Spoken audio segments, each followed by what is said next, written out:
think about smoking without you even realizing it. And the craziest part is that it fucking worked for 5 years straight. Ferrari kept Marlboro alive in plain sight until anti-tobacco groups and FIA stepped in to ban it. So do you think Ferrari made you a nicotine addict? So back in the day, there was a trend where people would try to catch a card with their forehead, and if they succeeded, they could buy whatever they wanted with the card. As you can see, most people failed, but a few months ago, this kid decided to give it a shot, and he nailed it. The dad had said that if he caught it, he could buy whatever he wanted with the card. And his dad ended up sticking to his word. So out of anything the son could have chosen, he wanted to meet Adolis Garcia from the Texas Rangers. So the dad made a follow-up video asking for help to get someone from the team to see the video and make this dream a reality. And sure enough, some of the Rangers players and Adolis Garcia himself saw the video. They ended up reaching out and invited him to a game and to be on the field to meet the man himself. So just 12 days after that original post, his dream became a reality. So back in the All I have to do is eat 13 bagels inside 30 minutes. That's it? That's it. They smell delicious, they look delicious. Oof, yeah, these are gonna be chewy. If you can eat 13 of these bagels inside 30 minutes if you're a professional, then the bagels are free, plus you get 250 bucks. This is gonna be hard, you know. It's a lot of chewing. Nothing to be worried about. Good job. This is a fun one, you know, the Baker's Dozen Challenge, because you have to eat 13 gigantic bagels, flavors of your choice. Oh man, my jaw's feeling it now. This is hard work. The key here is small bites. You have to do small bites. I think that's 4 bagels down, almost 5. I got the technique all wrong here. I need to speed up. Oh, this is the chocolate chip cream cheese. Oh, you go, man. You ready for that Coke yet, Beard? Yeah, for you. Oh, thank you. I can't chew anymore. I have to just try swallow pieces. This is so hard. Oh, this is hard. I can't chew anymore. 3, 2, All I have to do is eat 13 bagels inside 30 minutes. That's it? That's it. They smell delicious, they look delicious. Oof, yeah, these are gonna be chewy. If you can eat 13 of these bagels inside 30 minutes if you're a professional, then the bagels are free, plus you get 250 bucks. This is gonna be hard, you know. It's a lot of chewing. Nothing to be worried about. Good job. This is a fun one, you know, the Baker's Dozen Challenge, because you have to eat 13 gigantic bagels, flavors of your choice. Oh man, my jaw's feeling it now. This is hard work. The key here is small bites. You have to do small bites. I think that's 4 bagels down, almost 5. I got the technique all wrong here. I need to speed up. Oh, this is the chocolate chip cream cheese. Oh, you go, man. You ready for that Coke yet, Beard? Yeah, for you. Oh, thank you. I can't chew anymore. I have to just try swallow pieces. This is so hard. Oh, this is hard. You been drinking today, ma'am? Of course not. What's that right there? Water. Really? Yeah, if it were vodka, would I do this? Oh.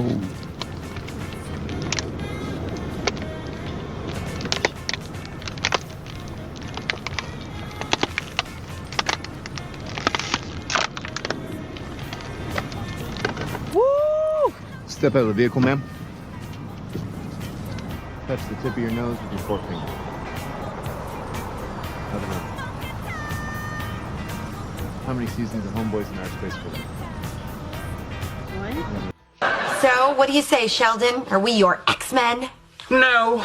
The X-Men were named for the X in Charles Xavier. Since I am Sheldon Cooper, you will be my C-Men.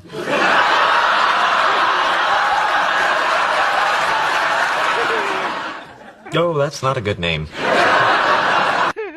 So, the Julian and Musume, Daiwa Scarlet and Vodka have perhaps the most notable rivalry in the game, and honestly everyone just wants them to kiss already and put an end to it, and surprisingly that's kind of exactly what happened because this little cutie is still I Rise, a horse with a badass name that shares both of their blood, so honestly it all worked out in the end. Subscribe. The Julian and Someone left a football filled with concrete in the middle of a field. This lady using bread as knee pads while she looks at other bread. Low-key hate it when single men have dogs. You should only have a dog as a man if you have a live and female partner. How broke are you? If someone robbed me, it would just be practice. Why is there braille on the number pads on vending machines when they can't see the number for the food? This is the most arrogant brand in the world. When the ambulance charges you $2,000, but the tow truck only $80. My son got mad at me yesterday and opened all the bananas in the house. What type of passive-aggressive monster? Can you pass Pass my drink, please. Okay. Was looking at apartments because I'm trying to move and look at this kitchen. I spent thousands of dollars and several days to get a chance to photograph a great white shark. Here it is. Man arrested for going back in and saving his dog from their burning home. My annoying little cousin is bragging about how he sleeps in a race car bed. Whatever, you little idiot. I sleep in a real car. My sister and I had an argument and she has chopped the bristles off of my toothbrush. My best work so far. The fact that the glass isn't slightly to the right is really bothering me. Someone left a football filled with concrete. Hi, table for two, please. Congratulations! You are the 1 millionth guest of the Biggerson's restaurant family.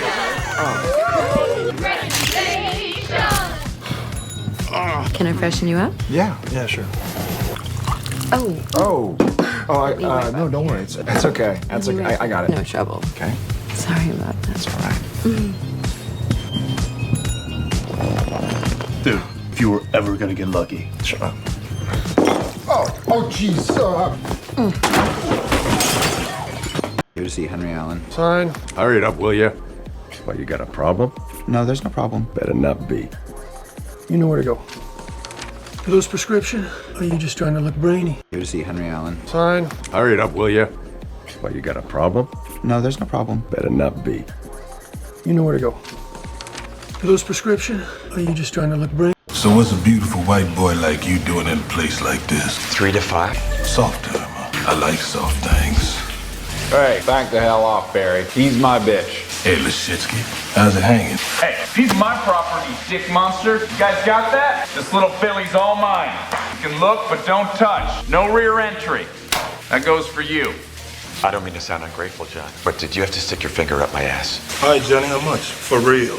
Well, he's a really good friend of mine. I couldn't possibly let you have him for anything less than, say, a half ounce of grass, 4 cartons of smokes. Shit, honky please. You out your mind. You want to break off a piece of that white chocolate, it's gonna cost you.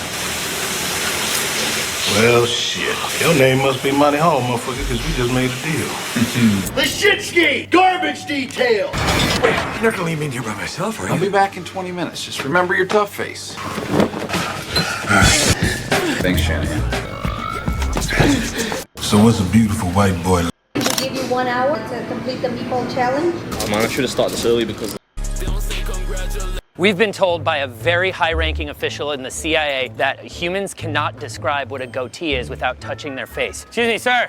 What is a goatee? What's a goatee? He had one, and he still touched his face. What is a goatee?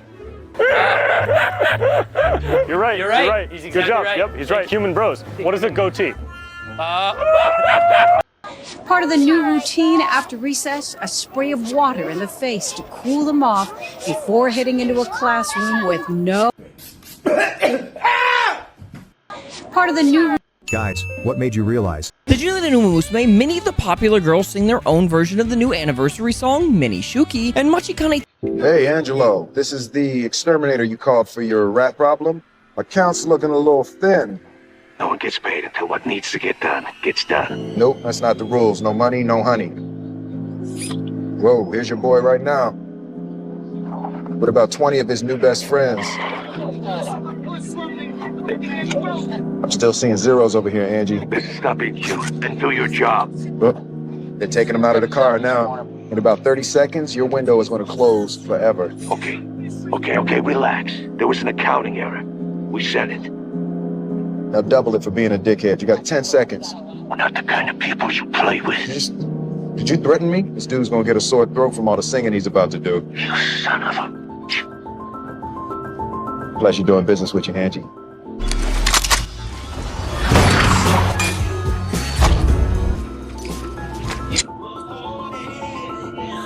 Hey, Angelo. Man, I gotta go. It's right before... Who wants to make $5? How? I need someone to take the fall. Oh my God. What did you do? I can't tell you. Yes or no, no questions asked. Oh my God! Make it 10. Done. After years of boxing, this guy discovered he's been using the wrong arm to punch the What is the shield actually made of? I think it's plastic. I broke like 3 of them. There was one dude, like I had to do a stunt where I had to like punch him with the shield. Didn't work out. You don't have one. You didn't take one home. Of course I did. I took everything. So I know it's not wood or metal or copper. The one that I have is like a compressed plastic. It's heavy. It's like 15 pounds. What is the shield Did you actually get in the cars? Did you actually drive? Yes, yes. Those things go faster than you could possibly. We can't conceive of how. What is that like? How fast are you going? We drove up to 180 miles per hour. Did you actually race against him? I tried. Brad is really fast. He is just such an amazing adrenaline junkie. They trained us for 4 months before filming. It took us around 2 years to make this movie. So I have 2 years of F1 experience under my belt. So technically, I'm probably faster than Lewis Hamilton. Lewis, I'm joking. I'm joking, Lewis. Call me. Did you actually get in the cars? Did you actually drive? Yes, yes. Those things go faster than you could possibly. We can't conceive of how. What is that like? How fast do you? People whose NDAs have expired. What secret can you finally reveal?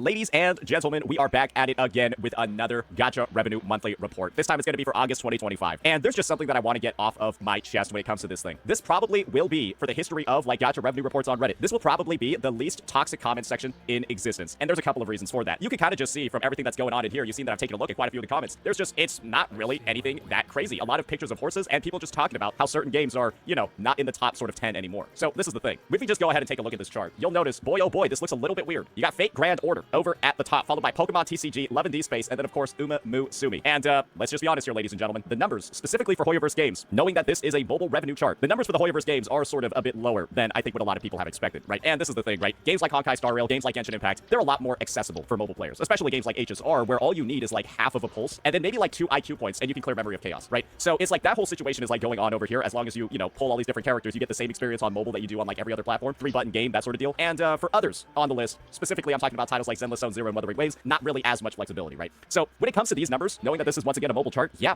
not really as... Huh? Yung?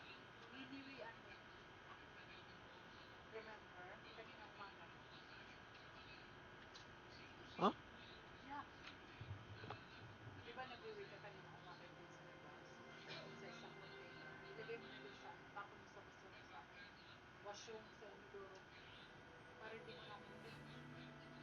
Wala. Sa may ano, may ano naman dun eh. Ano nga yan?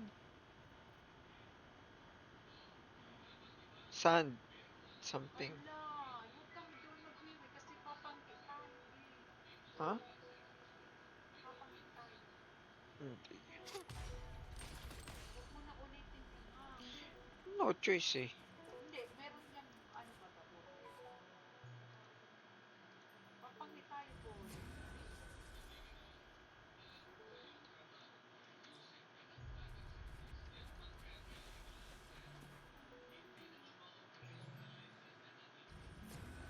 high as people were expecting. And this is the thing. It's ironic that when games like Honkai Star Rail and games like Genshin Impact don't have great projections, that leads to probably the least toxic comment section in the history of gacha revenue. You can just take a look at it over here. There's not really anything. If anything, it's just mostly people talking about how surprised they are by the fact that Fate Grand Order isn't actually dead yet, knowing that the game released almost more than a decade ago at this point. So yeah, I think what's becoming more and more clear is that, well, isn't it kind of obvious where the source of toxicity is when it comes to these charts?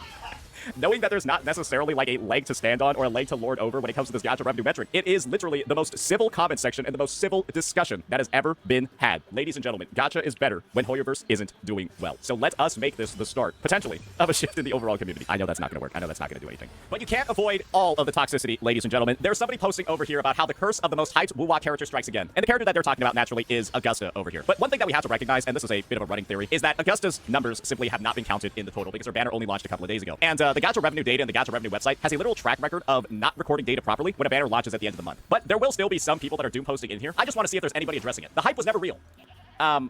Okay. Yeah, there's nobody addressing the fact that her banner launched at the end of the month. So there still are some dumb people on this subreddit, but yeah, just something to keep in mind because they have done it before. I believe they did it with Zani's release, and that led to a whole little discussion about the exact sort of dynamic that we're seeing over here. But of course, this one doesn't have that many updates, right? It's not close to the top. We have to actively search for this one, so maybe it is getting pushed down by the more sensical parts of the community. But don't worry, we'll still have people that are like, this has to be the most schizo thing I've ever seen. Like the guy's literally looking at the fact that a video got like re-uploaded because it had a bug in it, and he's like trying to paint some sort of narrative. Yeah, some of these people are fucking weird, man. So yeah, let's just keep that in mind.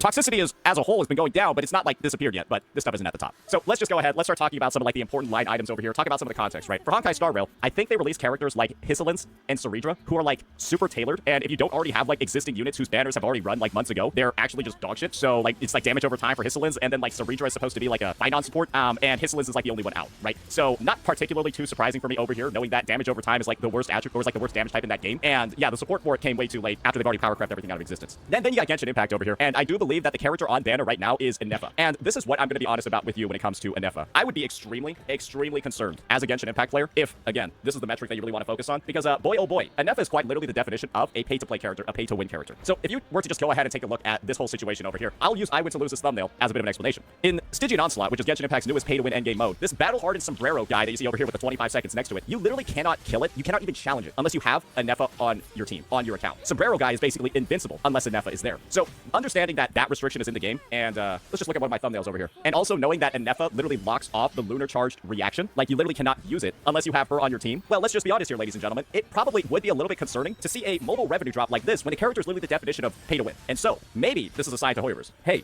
these bullshit mechanics that you're putting in the fucking game, they're not actually working. They're not something that is actually appealing to characters. We don't like when you put pay to win mechanics behind dog shit character design, because this unit looks like shit. This unit looks like trash. She's literally garbage. One of the worst designs that they've ever had in the history of the game. And they simply tried to tie essential gameplay components to her kit. Very, let's just say it's a rough way of approaching the situation, right? And I'm pretty sure that a lot of people are glad that, at least on mobile, right, there's something going down. Now, let's go ahead and make a bit of a bigger distinction over here. We're just going to skip through a couple of the rest of these other games and get into like the meat of the discussion when it comes to these two titles, Zenless Zone Zero and Wuthering Waves. I've made this statement a bunch of times, but I still find the need to reiterate it basically every single time we are covering these charts. Zenless Zone Zero and Wuthering Waves, using mobile revenue as some sort of like indicator of their overall success is an absolute disaster. It kind of would just show and kind of frame you as somebody that has never actually played either of these two games or even given an attempt to understand the types of players that it has. Because I'm just going to be real here, ladies and gentlemen. These games suck fucking ass on mobile. They're bad. They're not good gameplay experiences. And if somebody were to play the game on mobile and then play the game on console or PC, brother, they would never choose mobile. That would never be the platform that they would ever decide to do stuff on. And the thing is that, well, I'm just going to be real here, ladies and gentlemen. It's not really the same for other games that have only 3 buttons involved with their combat. These games tend to be a lot more manageable. And so, in reality, right, when it comes to how you're spending your money, you're likely going to spend your money in-game on Lunite or Battle Passes or whatever. You're likely going to spend it on the platform that you're playing the game the most on. And this is the thing, ladies and gentlemen. You see Wuthering Waves going down. You see the big low red. Obviously, it's not that massive. But then you see a lot of other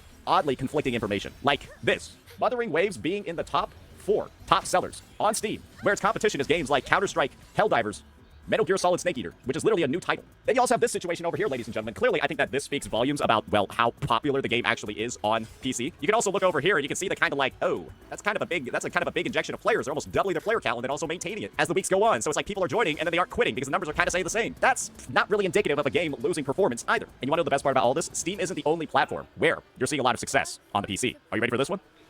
Yeah, those are the top-selling free-to-play games on the Epic Store. The competition that Wuthering Waves has on the Epic Store, ladies and gentlemen, is Fortnite. Do you guys want some data and statistics on Fortnite? Let's just take a look. According to this website over here, businessofapps.com, I don't know how legitimate it is, but it does look like it has like a lot of official information. You can see over here that while the revenue has been fluctuating, Fortnite literally earns billions of dollars every year. Sure, it might range from like 5.4 to like 3.5 billion, but it literally makes billions of dollars a year via the Epic Game Store. And if that is the only game that is ahead of you, I have to imagine you must be making a pretty decent amount of money. You must be making, at the very least, a decent amount of cash if your only competition for the top 2 spots is Fortnite. So, this is the thing. Wuthering Waves clearly has all of these examples of where it has seen a massive, absurd amount of success on other platforms, and this is sort of the unfortunate part about the situation, ladies and gentlemen. You cannot make the same argument, and you can't necessarily say the same things for ZZZ, because guess what? ZZZ is only really available on, well, let's just be honest here, it's only available on the Hoyo platform. That gives no visibility, it gives no insight for as to, you know, what the top sellers are, all of that stuff, it's not available. And the thing is that every single example of Wuthering Waves, whenever a new version launches or a new version releases, it is always at the top selling spots. It's always in the top selling spots on Epic Store. It's always within like the top 10. In this case, the top 5 for Steam. That is something that regularly happens with the game. But for ZZZ,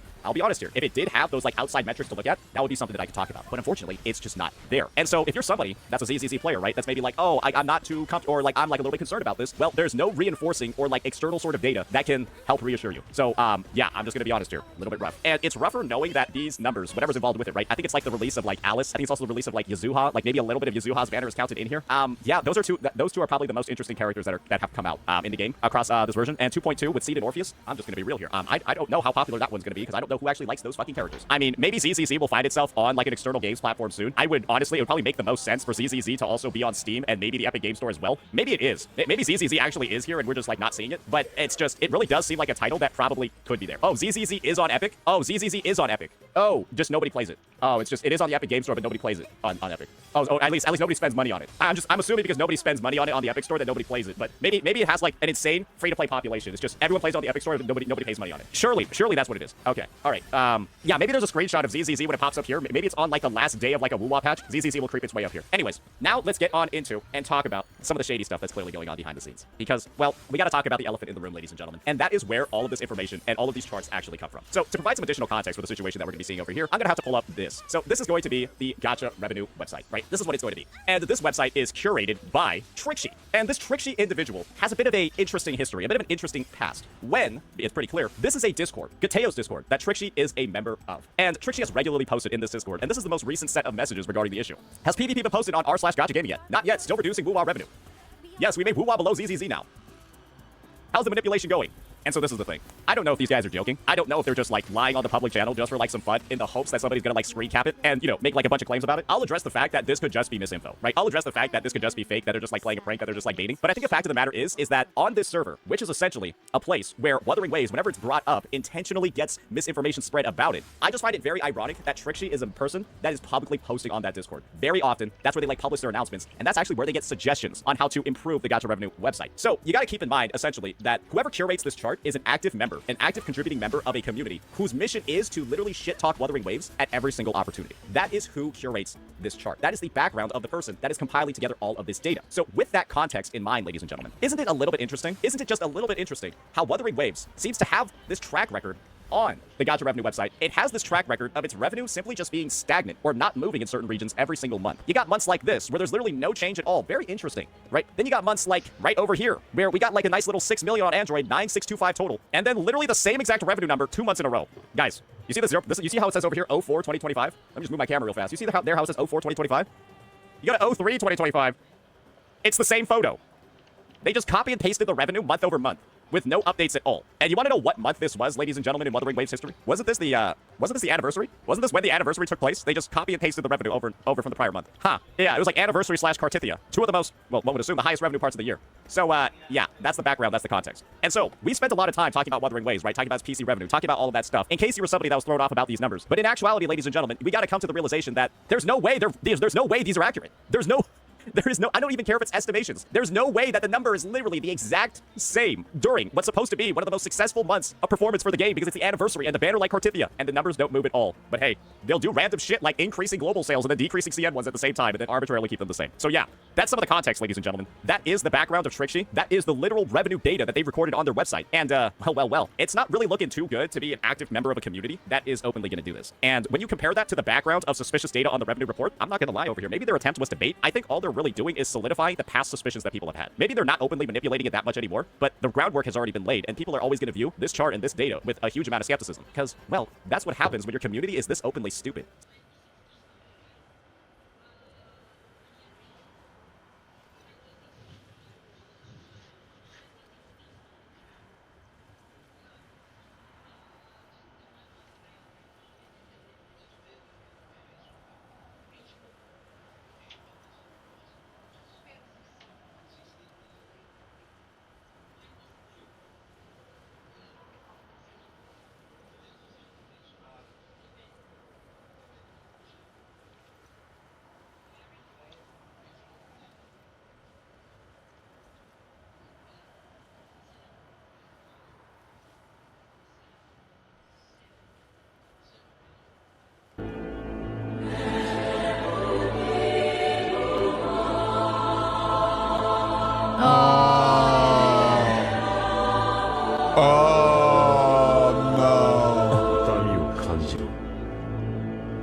He's about to rain down the hell. 痛みを知らぬ者に本当の平和は分からん。Oh, I feel bad, bro. 弥彦の痛みを忘れない。was hailing all the power from the gods. So who was gonna tell me that there was literally a polar bear jail? It's found in Churchill, Manitoba, Canada, which is the polar bear capital of the world. They have the largest population of polar bears at just over 800. And some of them are a lot more problematic than others. And those ones, well, they literally get sent to jail, where they get taken out of the wild for a certain period of time. They get a literal rap sheet, and then they get relocated. Now, the good news is since they started pulling the problematic ones out of the wild, there's less human polar bear interactions, which results in less polar bears being killed. It went from about 15 polar bears being killed per year to 1. Regardless, that's still the craziest thing I've ever heard. So who was gonna tell me that there was literally a polar bear jail? This is a very, very sad thing. I hate to see this. Activist was given 2 years in prison for throwing soap on $90 million Van Gogh painting. Do you think this sentence fits the crime? Apparently, she got her sentence suspended. I don't know necessarily if this is true or not. This is just a random comment that a person made. But I will give my opinion on this.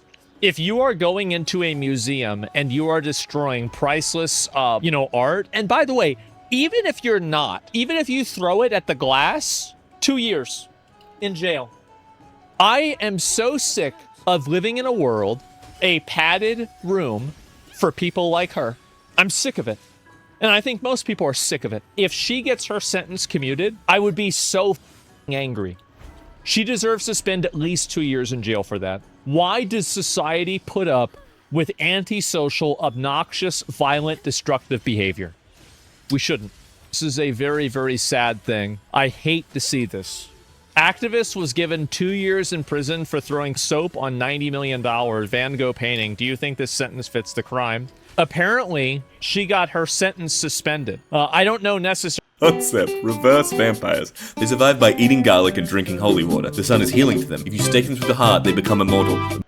It's all set. Ah, excuse me. I hate to be a bother, but do either of you gentlemen happen to possess a mobile phone that I could use? Are you entirely out of your mind, mate? Telephone, please. I don't have all day, and I did ask nicely. Oh, I'm so scared. What'll you do? You say no. I'm out of minutes. Mostly I just use it for Twitter and Grindr. That's very kind of you. Now I'm afraid I do need a little privacy. Hello. I'd like you to call the telephone in my bookshop, please. Phil's bookshop? You haven't actually been selling any of the books, have you? Not a one. Oh, good. I'll see you when you get back. Blessings be upon you. And your phone. And Twitter and Grindr, whatever they happen to be. My phone. Oh, did you like it better the other way? No. Whatever you did, thank you. Ah, excuse me. Together we stand. My compliment. Pain is my thanatos.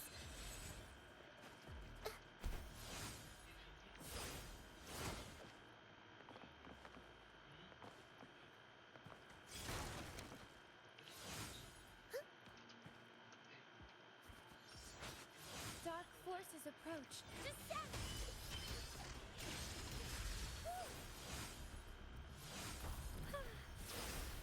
Together we stand. Purify. Repent. Answer me. My compliment.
hate to be a bother, but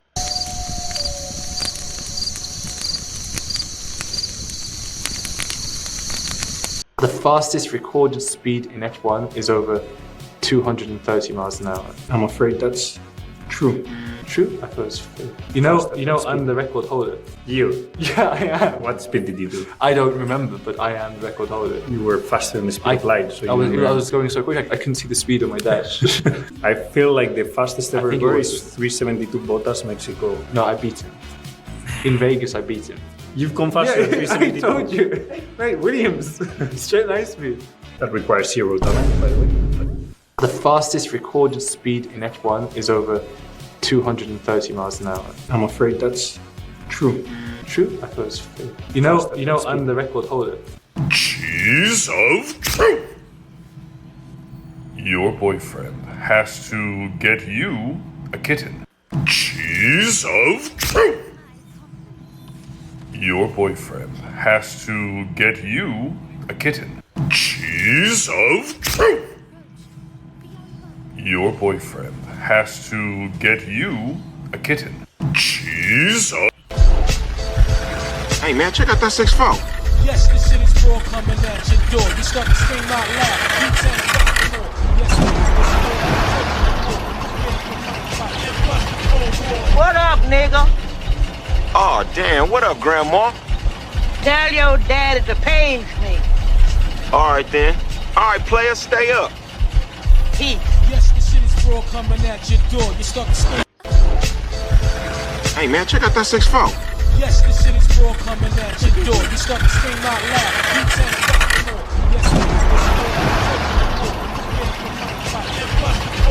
What up, nigga? Oh damn, what up, Grandma? See, he's just using a stencil machine and an Underwood. To tell her at the bank. I mean, banks, they always use hand stamps for the dates. They get used over and over again, so you always get worn out. Thanks. That's a fake. How do you know? You haven't looked at it. Paper's double bonded, much too heavy to be a bank check. And this doesn't smell like Micker. It's some kind of a drafting ink. You know, the kind you get at a stationery store. Would you be interested in working with the FBI's Financial Crimes Unit? How long do I have to work here? Well, it's 8:15 in the morning to 5 in the afternoon. I mean, how long? Every day, Frank, till we let you go.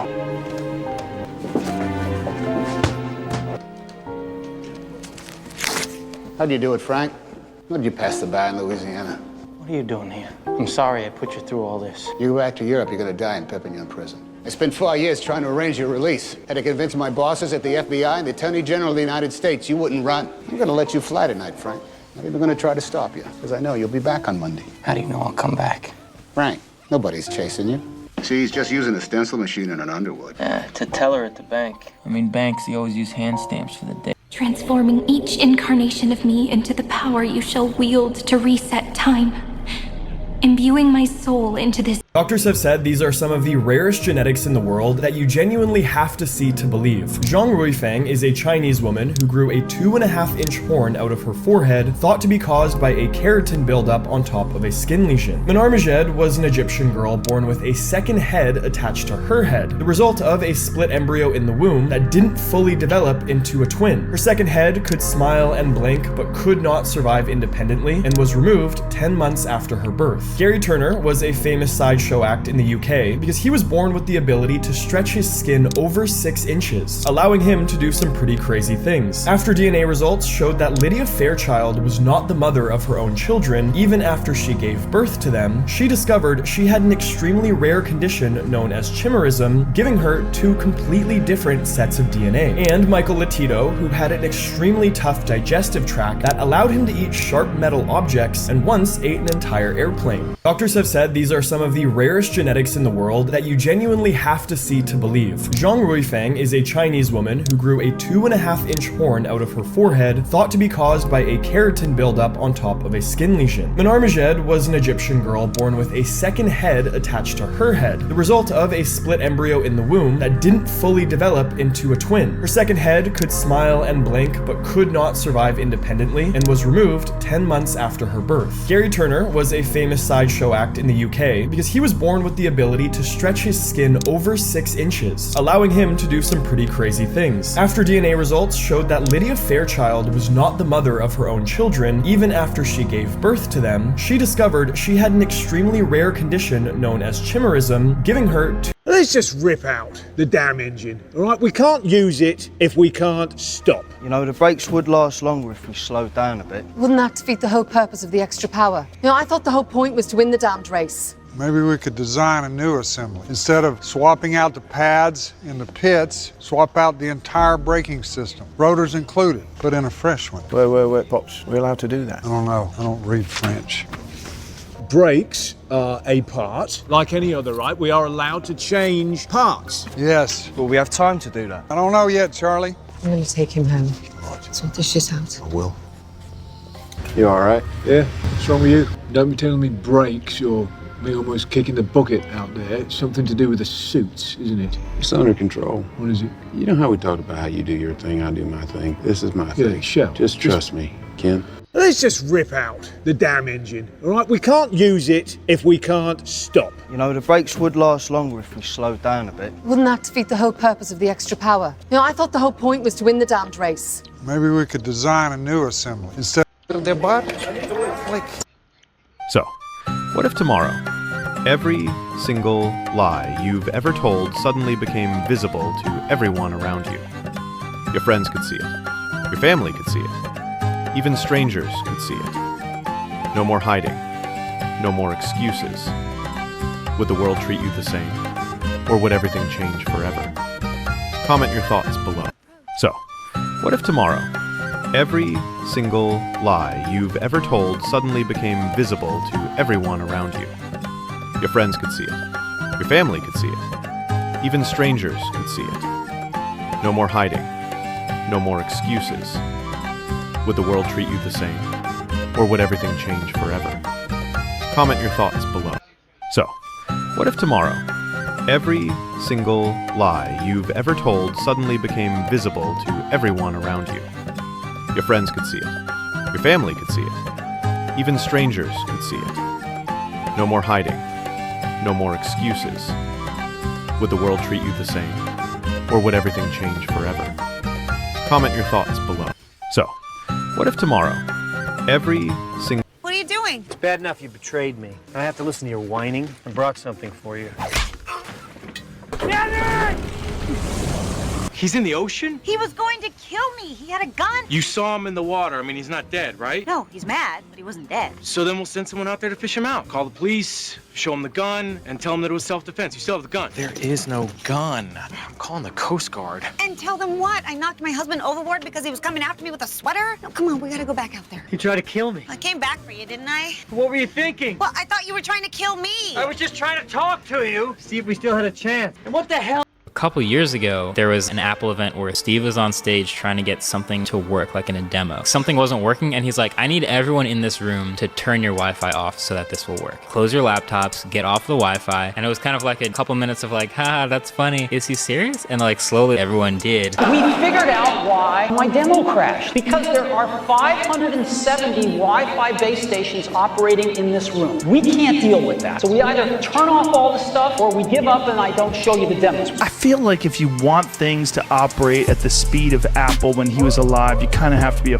crazy asshole. A couple years ago, there was an Apple event where Steve was on stage trying to get something to work, like in a demo. Something wasn't working, and he's like, I need everyone in this room to turn your Wi-Fi off so that this will work. Close your laptops, get off the Wi-Fi, and it was kind of like a couple minutes of like, haha, that's funny. Is he serious? And like slowly everyone did. We figured out why my demo crashed. Because there are 570 Wi-Fi base stations operating in this room. We can't deal with that. So we either turn off all the stuff or we give up and I don't show you the... Why do you think you're the baddest? People tell me I am, and I believe it. A lot of liars nowadays. What did you say, sir? You don't give girl flowers. Yeah. Yeah, you give them fish and chips, Brighton boy. Brighton boy, where are you from? I'm from Hertfordshire. You look a bit young to be a rapper. Shouldn't you be sitting here with us? What monstrosity is under that do-rag? Jesus Christ. Why do you think you're the baddest? People tell me I am, and I believe it. A lot of liars nowadays. What did you say, sir? You don't give girl flowers. Yeah. Yeah, you're giving fish and chips, Brighton boy. Brighton boy, where you from? I'm from Hertfordshire. You look a bit young to be a rapper. Shouldn't you be sitting here with us? What monstrosity is under that do-rag? Jesus. Why do you think you're the baddest? People tell me I am, and I believe it. A lot of liars nowadays. What did you say, sir? You don't give girl flowers. Yeah? Yeah, you're giving fish and chips, Brighton boy. Brighton boy, where you from? I'm from Hertfordshire. You look a bit young to be a rapper. Shouldn't you be sitting here with us? What monstrosity is under that do-rag? Jesus. Why do you think you're the baddest? People tell me I am, and I believe it. A lot of liars nowadays. What did you say, sir? You don't give girl flowers. Yeah? Yeah, you're giving fish and chips, Brighton boy. Brighton boy, where you from? I'm from Hertfordshire. You look a bit young to be a rapper. Shouldn't When we started racing, my dad would go around, he would stand on the track and see where the best drivers were, the world, the British champion was braking. You know, if he was braking here for the corner that's over there, he'd move further down the road and it was like, you gotta brake here, not brake where he's braking. When he said do something, you did it. And he said brake here, and I felt, I can't brake there. He's like, brake here. I'd go around and I'd brake there and I'd spin off. So I ended up in the pond so many times and got completely drenched. He's like, do it again. I can't do it again. And eventually I could brake there and that's quicker than everyone. When we started racing. Hey, what are you doing? Can't be here. Oh, no, I'm taking a photography class. Take him in. What exactly is going on here? Open the door! You're a dead man! That sounds like inch-thick leg sand. Keys are on the way. You shouldn't have signed the bonds. I'm gonna kill you. Whatever they're giving. We open the Guinness Book of World Records next to you and it says, fastest man on Earth, James May. Not exactly. What do you mean, not exactly? Well, after I'd done my run, Bugatti sent their test driver out because he thought he'd like a crack at it, and this is what happened. So there he goes, he's got to do a run in each direction and take an average. There's my old record already going for a Burton. As we can see, the Speedo is still climbing. There's him celebrating. I added my congratulations soon afterwards. Damn him. So he obviously did it both ways, which you have to do. Yep. And what was his average then? 431 kilometres an hour. And what's that in Church of England? 267. That's staggering. We open the Guinness Book of World Records next to you and it says, fastest man on Earth, James May. Not exactly. What do you mean, not exactly? Well, after I'd done my run, Bugatti sent their test driver out because he thought he'd like a crack at it, and this is what happened. So there he goes, he's got to do a run in each direction and take an average. There's my old record already going for a Burton. As we can see, the Speedo is still climbing. There's him celebrating. I added my congratulations soon afterwards. Damn him. So he obviously did it both ways, which you have to do. Yep. And what was his average then? 431 kilometres an hour. And what's that in Church of England? 267. That's staggering. We open the Guinness Book of World Records next to you and it says, fastest man on Earth, James May. Not exactly. What do you mean, not exactly? Well, after I...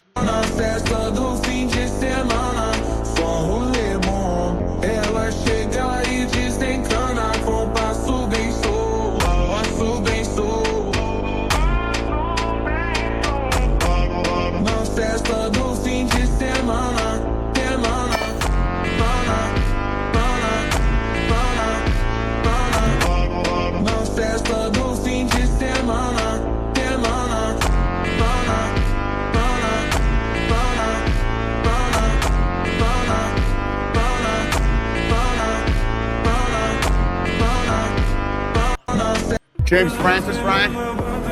Yes, sir. How'd you guess that? Your brothers were killed in combat. Which one? All of them. On the level? Yeah, I'm afraid so. What's this all about? Ryan lost his brothers. Which one? All of them. You came all the way out here to tell me that? Well, you're going home. Our orders are to bring you back. I have my orders too, sir. They don't include me abandoning my post. The Chief of Staff for the United States Army says it does. Sir, I can't leave until at least reinforcements. You got 3 minutes to gather your gear. Sir, what about them? I mean, there's barely hardly enough of this. 2 of our guys already died trying to find you, all right? That's right.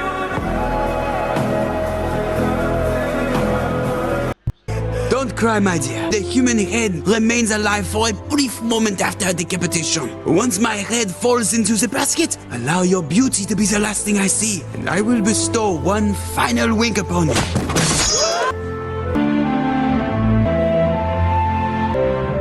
Don't think he's gonna wink.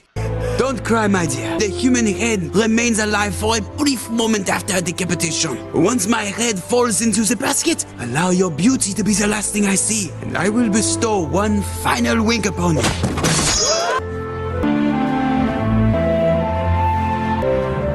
Don't think he's gonna wink. Don't cry, my dear. The human head remains alive for a brief moment after decapitation. Once my head falls into the basket, allow your beauty to be the last thing I see, and I will bestow one final wink upon you.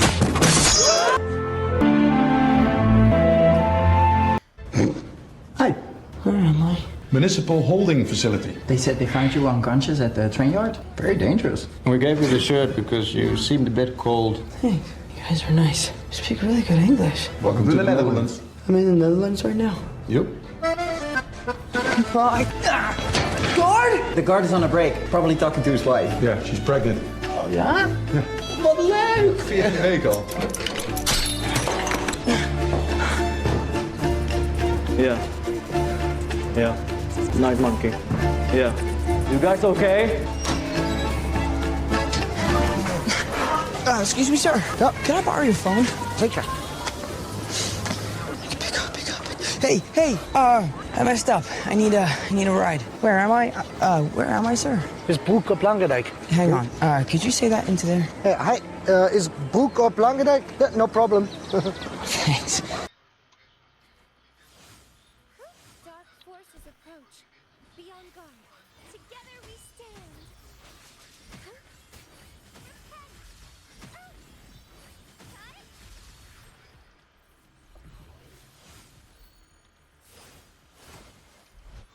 My compliments.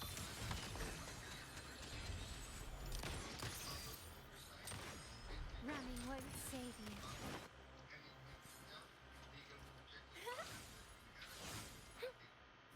Good fortune comes your way.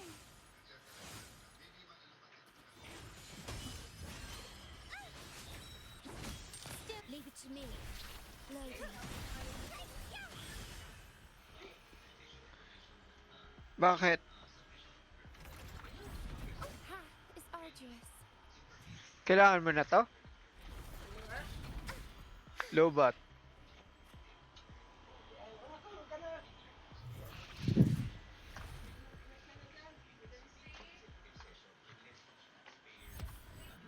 Shielding others is my duty.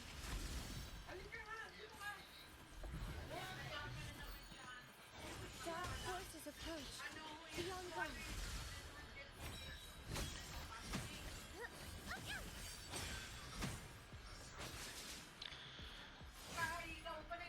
Crystals, give me strength.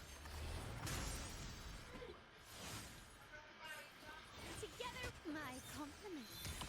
Brilliance lights the way. Free as a bird.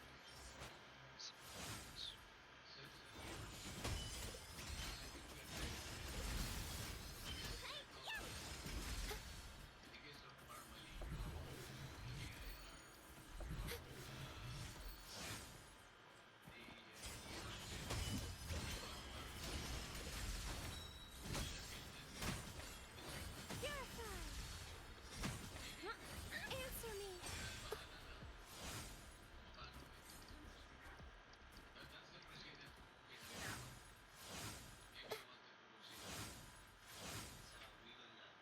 Dark forces approach. Be on guard. Purify.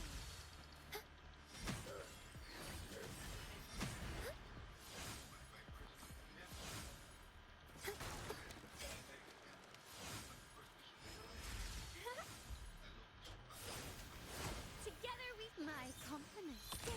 Found your weak spot.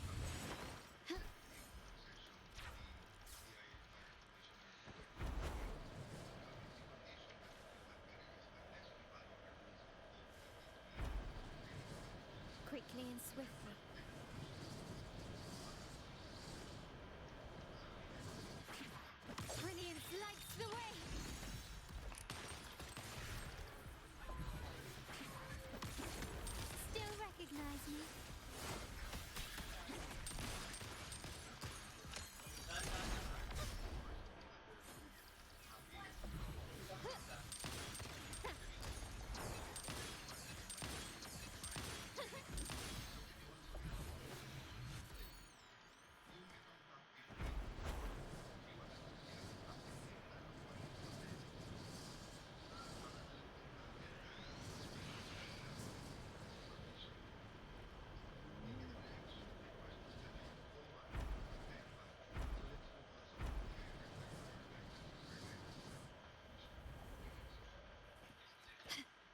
Lighter than a dove.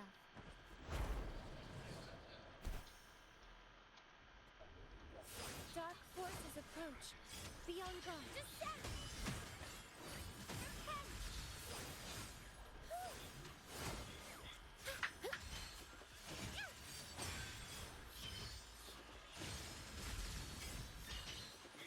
Purify! Together we stand.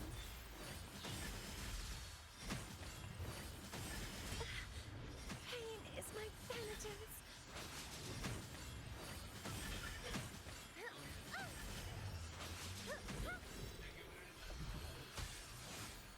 Answer me.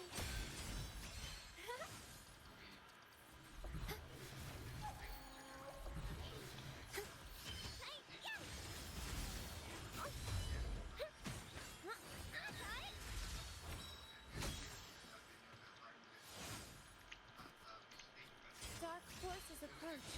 Be on guard.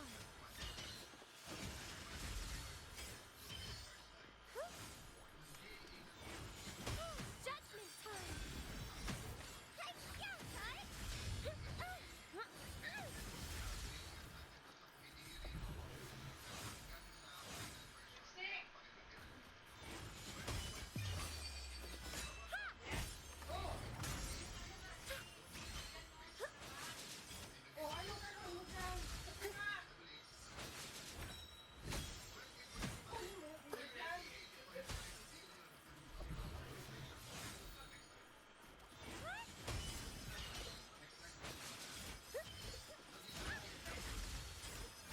Answer me.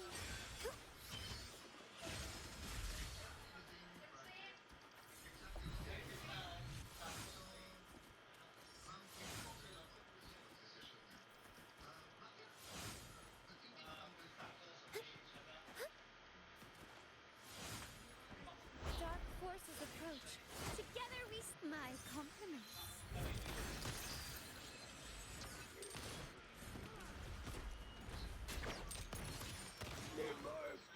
The stage is set.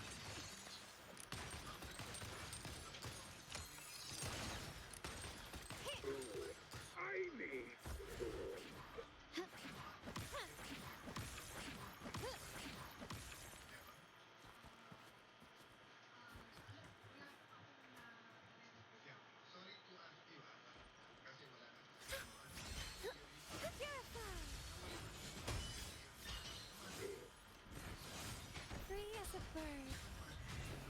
Dark forces approach. Be on guard.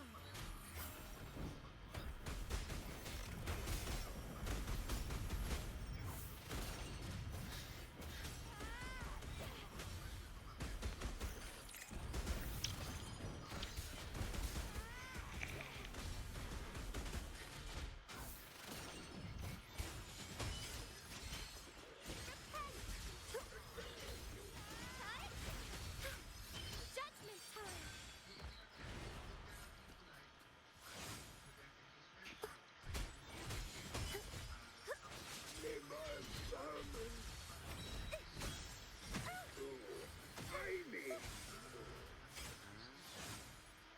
Purify.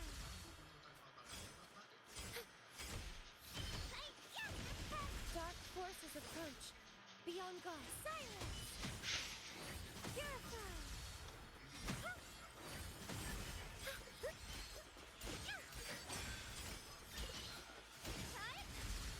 Over there.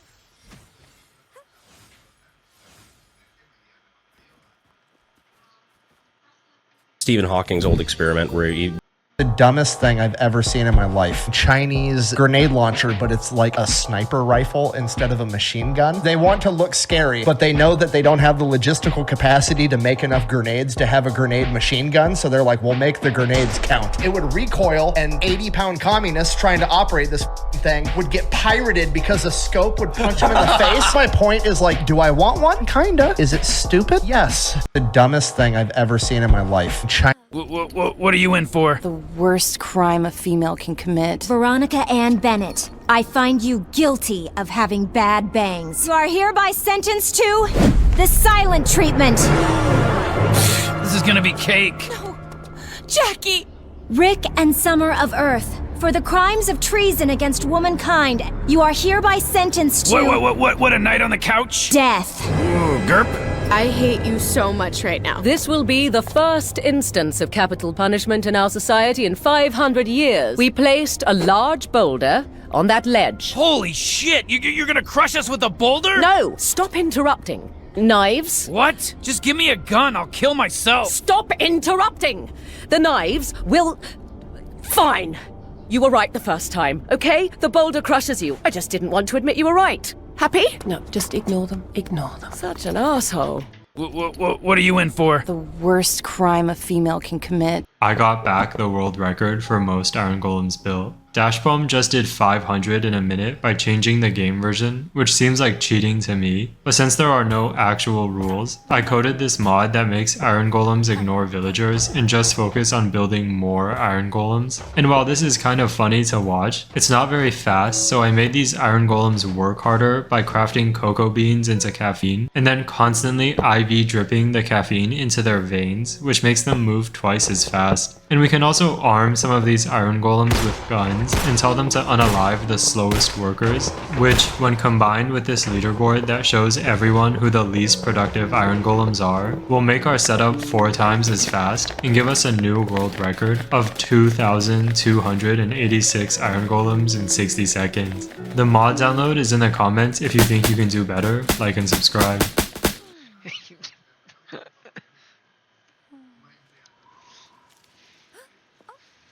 This is why everyone is hating on Lando Norris after Canada 2025. Norris and Piastri went wheel to wheel in an epic battle, but in the end, Norris made a huge mistake and drove into Piastri, taking himself out of the race while Piastri carried on. This is why everyone is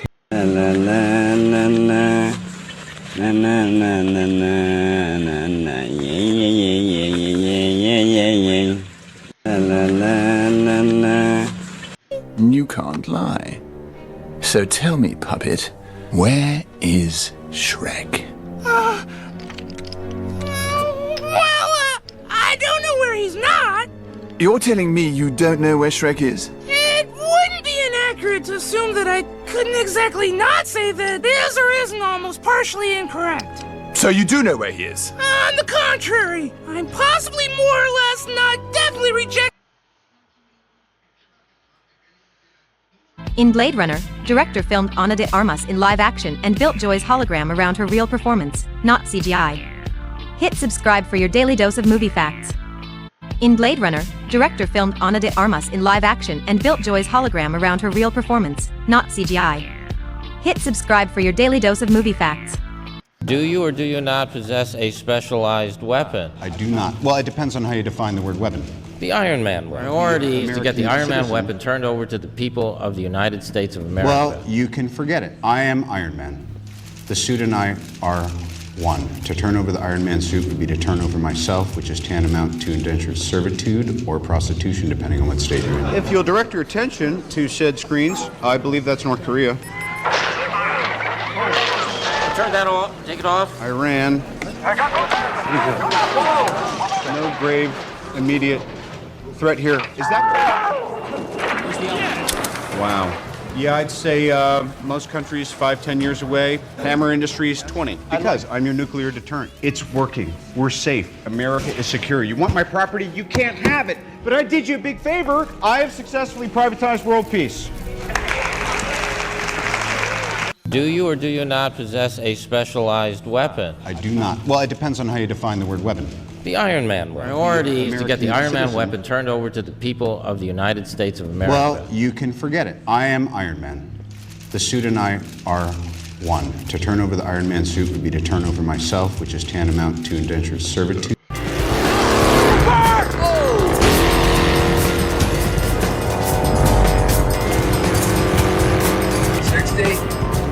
65, 70. 75. There it goes up to 80, 85.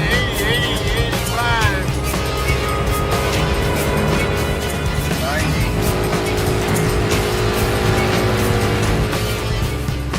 95. Look at that man go. Oh, he's leaving him behind. What the hell is that old guy up to? Nobody told him he could give it everything. Well, I guess that solves the question of whether or not he can handle it. You were 95 and left us in the dust.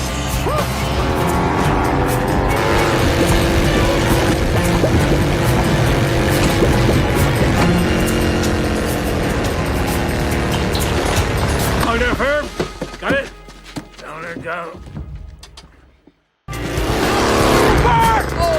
Did you know why the Raiders are so desperate to capture Rudo? It's all because of two key reasons. First, Rudo is a Spherite, summoned from the city above, and he's the only one ever known to have survived the fall. The people who live in the abyss below, in the city of refuse, have a deep hatred for the Spherites who dump their trash on them. Hurting Rudo is their way of getting revenge on the people who cast them aside. The second, and perhaps more important, reason is Rudo's gloves. These aren't just any vital instruments, they are an artifact from the Watchmen series. This series contains the most powerful vital instruments ever known to exist, and the leader of the Raiders wants that immense power for himself. Did you know why the Raiders are so desperate to capture?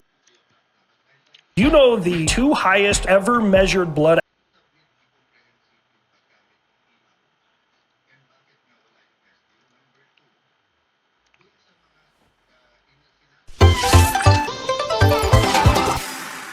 The story begins on a battlefield with a young knight covered in blood smiling as he tries to catch his breath. Several death beams are blasted at him and his men all of a sudden, suggesting that the battle is definitely not over. The hero stands tall in the explosions, feeling proud that they even made it this far, but they're not done yet. If they can just beat this last force before them, they can win the war. Sadly, just as he's conceiving the thought, a powerful red beam of energy blasts right through him. This laser of death goes through him before he can even realize it, and as he slowly looks down with his bloodshot eyes, he sees the gaping hole in the middle of his trunk. He stares at the massive hole in his chest in disbelief as it burns away rapidly and then falls to his knees in an instant. At that moment, he finally comes to terms with what just happened and the reality dawns on him. It's a fatal blow and there's sadly no coming out of this one, so the hero falls flat on his face and surrenders to death just like his comrades, whose corpses are now scattered all over the battlefield. In his final moments, he lies in a huge pool of his own blood and realizes that his story will end with him not being able to do anything. Just thinking about it drains him even more, and as there's nothing he can do now, he just remains still, allowing his life to flash before his eyes. So, how did this promising young warrior end up in this tragic situation? Well, it all started one day when an unknown threat suddenly appeared in their world and destroyed an entire continent. The one responsible for this calamity became known as the Liquidator, the archenemy of mankind. This celestial world ender went on a rampage, and so a group of warriors was created to protect mankind. This team of heroes included a man named Brian Miller, who survived a giant meteorite without a scratch, and he became known as the world protecting shield. The second member of this team of guardians was a great sage said to possess power equal to an entire division, and she was known as Bella Albright, the great sage. The team also included Jacob Bloomfield, the divine archer, who took down a high-level dragon in a single shot. But these weren't the only heroes assembled to protect the world, because the strongest swordsman to ever come into existence was also on their team. Her name was Amy White, and she was known as the Sword Saint for her power. From the little we know about these heroes, it's no wonder why they were considered humanity's best hope. But they weren't the only ones fighting against the Liquidator, because there was another group known as the Support Unit, which our protagonists belonged to. As you can imagine, they were put in the second team because there wasn't really anything extraordinary about them, and sadly, they were merely sacrificial pawns. The protagonist, Grey Lee, a regular foot soldier, rapidly bleeds out in the middle of the rubble. But all he can think about in his last moments is how the superhuman defenders of humanity are truly on another level. He watches them in awe as they continue to wage war on the Liquidator. Grey Lee knew that the graduates of the World Union Academy were amazing even before now, but he never knew that the difference between him and the elite soldiers would be so large. Well, apparently, it is because the four of them are still in the fight while he's lying in the dirt with a few missing organs in his chest.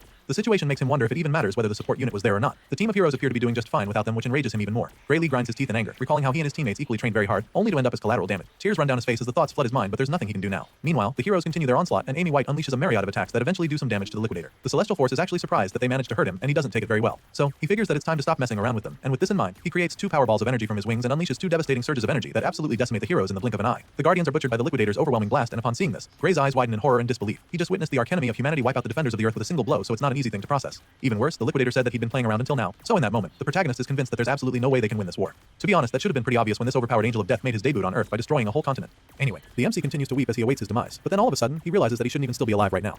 It's been a while since his heart got pierced, and for some reason he's still alive. So he looks down at his reflection in the blood, and that's when he hears the voice. The voice claims that he's finally found him, and then tells Grey to come forth and wield great power. All of a sudden, the MC finds himself standing in the middle of a strange place and begins to wonder what's going on. He figures that this might be the afterlife, but feels that it's a bit barren if that's the case. The wide-eyed soldier looks around a bit, and that's when he spots a strange hooded being sitting cross-legged on what appears to be a throne. Grey looks over at the celestial being, asking who he is, so the alien-like figure simply assures him that he is not dead. The being tells him that his body's physical wounds have already healed, which sounds really impossible since he saw the fatal wound in his chest very clearly. Either way, he asks the alien if he was the one that healed him, but the big guy doesn't take credit for it. Instead, he informs Grey that he was healed by his own power. Surely none of this makes any sense to the foot soldier, and sadly, this celestial creature can't explain it to him either. Apparently, this alien is also unable to properly analyze Grey Lee's true power. However, what he can tell the MC for sure is that his power is stronger than what the Liquidator possesses, but that's only if he can control it properly. At this point, I'd start looking for the hidden cameras around if I were him, because this all sounds like one big prank. But I'm not the MC, so back to the story. Grey asks the hooded being if this means that they have a shot at winning this war. Sadly, the alien admits that he doesn't know the answer to that question and that he wouldn't have high hopes either. However, he also believes that they ought to get rid of the Liquidator together. As soon as he says this, Grey isn't given a single second to process it before the black alien punches another hole right through him. After doing this, he tells Grey that he can now leave, promising to lend the MC the power he possesses to help him. At this point, we see the magic circle with the clock glowing brightly in front of Grey's chest, so it's pretty clear that our boy has just got a major upgrade in the power department. He wakes up on the battlefield right after his encounter with the strange alien and immediately gets back on his feet.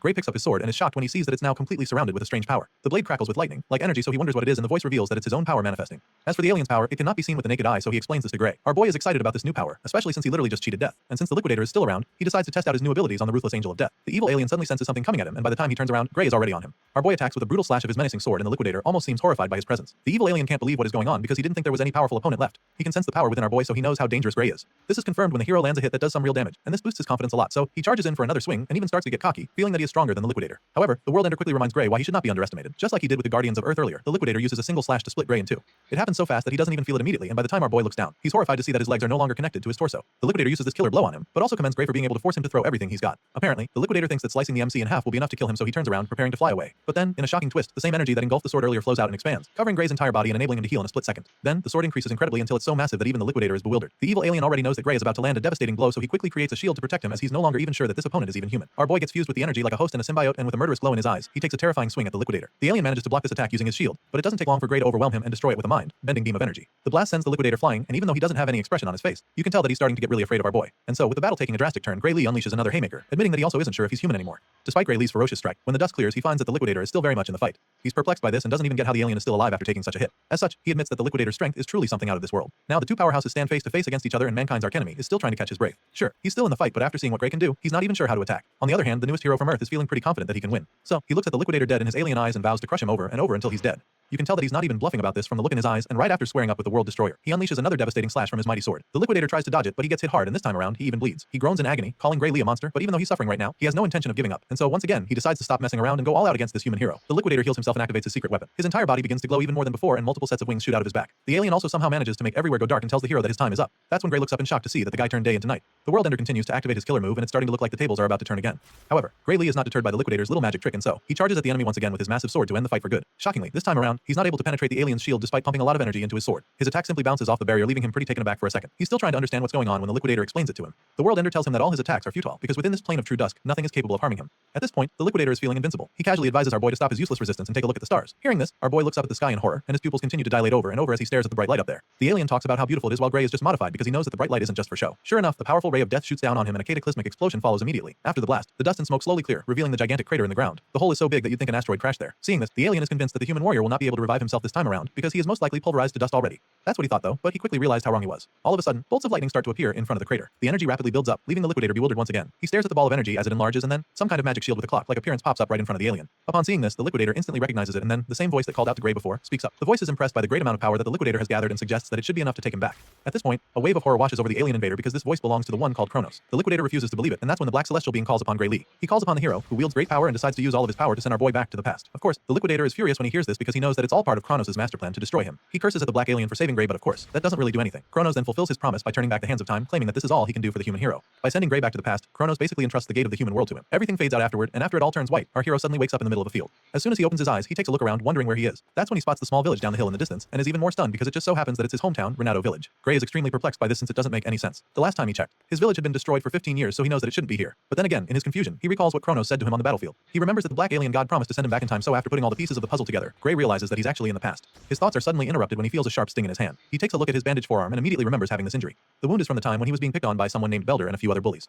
Gray starts trembling in fear at the thought of those bullies. He remembers how badly they beat him up, and he's not ready to go through that again. Unfortunately, he also remembers how strong they were, so he's afraid that he won't be able to beat them. Our boy has been so traumatized by his bullies that just thinking about it sends him into a panic attack. He closes his eyes and eventually calms himself down. From the look of things, it appears that he never even left the village, so he concludes that defeating the Liquidator was probably just a dream. With this in mind, he accepts his fate and makes his way back to the village. He doesn't want to get hurt by the bullies, so he decides to come up with a plan for them when he's feeling stronger. Unfortunately, on the way back home, he runs into the very same bullies in the bush path. He can't believe how bad his luck is, so he just stares at them with a blank expression on his face. We're finally introduced to the leader of the gang, Belder. He claims that they've actually been looking for our boy and complains about how Gray made him go through a lot of trouble to find him. At this point, the MC is probably wishing he could just disappear or teleport elsewhere, but sadly that's not happening. Belder suddenly tosses a sword at his feet and tells Gray to pick it up. Our boy is still in a daze as he's trying to understand what's really happening here, so Belder warns him not to act dumb. And so, he bluntly tells the MC that he wants to have a mock battle, but Gray still doesn't pick up the sword. Instead, he politely declines the invitation, explaining that his injury hasn't fully healed yet. He then thanks the bullies for the offer and tells them he's not joining them till his wounds heal. Of course, these goons aren't the kind to take no for an answer. Belder insists that they have the mock battle, assuring him that it's safe since the blade is blunt. They start moving closer to him like a pack of wolves around injured prey, but Gray refuses to pick the sword. He insists that a blade is still a big chunk of iron no matter how blunt it is, and that it can still be very dangerous, but Belder finally runs out of patience. The bully gets fed up and tells Gray to shut up, claiming that he has no right to say no to him. He makes this clear to our boy and then tells him that he's free to fight without a weapon if he doesn't like swords. Before Gray can even process this, Belder charges at him with his blade, and it actually baffles him because the guy doesn't even mind attacking him when he's unarmed. What the hell happened to this being a mock battle? It's pretty clear now that there's no running from this, so Gray decides that it's time to get his head in the game. Before he was sent back, a former military doctor gave him a piece of advice. It turns out that the reason for Gray's lack of improvement in his swordsmanship was due to an injury he sustained as a child. Thinking about it now, the MC realizes that this might actually be where his life as a loser began. Belder speeds toward him like a runaway train, and just as he's about to land the hit, our boy somehow manages to dodge it by reflex. He's even shocked that he managed to evade a hit and begins to wonder if Belder's strikes were always this slow. Enraged by the first miss, Belder goes on for another swing, only for Gray to dodge it yet again. After avoiding getting hit for the third time in a row, our boy finally realizes that Belder isn't slow. The bully also starts getting frustrated by the fact that he can't even land a single hit, so he curses at Gray in annoyance. Unfortunately, his anger can't even help him now, because he just misses yet again, and so our boy realizes that he's actually the one who's gotten faster. The other bullies are stunned when they see how fast the guy is all of a sudden. It's as if he's a completely different person now, so they all watch in amazement as he makes a fool out of Belder. After dodging everything the guy threw at him, our boy finally decides to pick up the sword. He may not have his old body anymore, but he still has the memories of the battles he has fought. Gray bends down to pick the sword, and Belder takes the chance to charge at him from behind. Unfortunately for him, Gray casually deflects him with a single swing of his own sword. He sends the bully flying with the strike, and he's even surprised that one nonchalant strike was enough to throw his almighty bully off his feet. Right now, the guy is starting to look a lot like an amateur, so he's starting to think it wouldn't be fair for him to fight him. But then again, he remembers everything that Belder's gang put him through, so he decides that the ringleader doesn't even deserve his pity. After all, it's these same pieces of trash who tormented him because he couldn't fight. Thankfully, that's not the case anymore, so he's more than happy to flex his new skills. He uses another effortless swing to disarm Belder, and after seeing how easily the sword left his hand, he realizes that the bully is actually worse than an amateur. Gray suggests that Belder hasn't been trained on how to receive a blow from a sword. This doesn't matter though. After all, these bullies were the same ones who taught him it's totally safe to beat someone with a sword as long as its blade has been dulled. And so our boy takes a big swing of the so-called blunt sword, and it still somehow manages to cut Belder's body open. The guy's eyes widen in horror as the blood from his shoulder splashes all over his face. He's in utter disbelief, but what's more is the severe pain. He suffers so much that he's forced down to his knees. Belder shouts in pain while Gray Lee just freezes in shock because he's equally stunned by what just happened. The blade was supposed to be dulled, so he doesn't get how it still managed to cut the troublemaker. In his confusion, he takes another look at the blade to check if it's really the case, and he confirms that it is actually blunt. As such, Gray realizes that he might have even killed Belder with that slash if he had actually given him a sharp sword. Our boy panics for a second, knowing that he could have killed these kids, but then again, they're the same meatheads who made his life at the village miserable. So he decides to beat Belder up with the flat surface of the blade instead. This way, he can keep the sword blunt while getting his revenge. He whacks the bully in the face with it, sending him to the ground once again. Belder is now terrified, so our boy hovers over him, wondering why he's screaming so much. He asks the gang leader what's wrong and reminds him that he's the one who said the blunt sword is safe. At this point, Belder just sits there, covering his bleeding nose as Gray walks over to him slowly. The terrified bully looks to the side and sees his goons just standing there, so he snaps at them, ordering that they attack our boy. It's quite funny that Belder would even think that his minions can beat Gray after the same guy just wiped the floor with him. As you can imagine, they're reluctant to even go near him, seeing how strong he's gotten all of a sudden, but they eventually agree to go at him together, thinking they can overpower him this way. The troublemakers charge at our boy at the same time, and Gray just feels sorry for them. He's surprised that they're dumb enough to come at him for another round after what he just did to their leader, but of course, he has no choice but to beat them up too. Belder furiously orders them to kill our boy as they attack him from all alongs, and this just pisses the MC off. He was going to overlook their misbehavior this time around, but since they clearly all want a taste of his new skills, he decides to show them what he can do. A few moments later, Belder and his goons are all on their knees with swollen faces. They've been so badly beaten that there's steam coming off their bodies and looking at them now. Gray is baffled that these are the same guys he's been so scared off. He remembers that these guys are the ones from the Saria swordsmanship dojo, so he asks to confirm if that's the case, and Belder explains that he's kinda correct. Apparently, they felt like they had gotten strong enough, so they haven't been going to the dojo lately. It's pretty baffling for Gray when he hears them say this because he can't believe that their current level can be considered strong enough.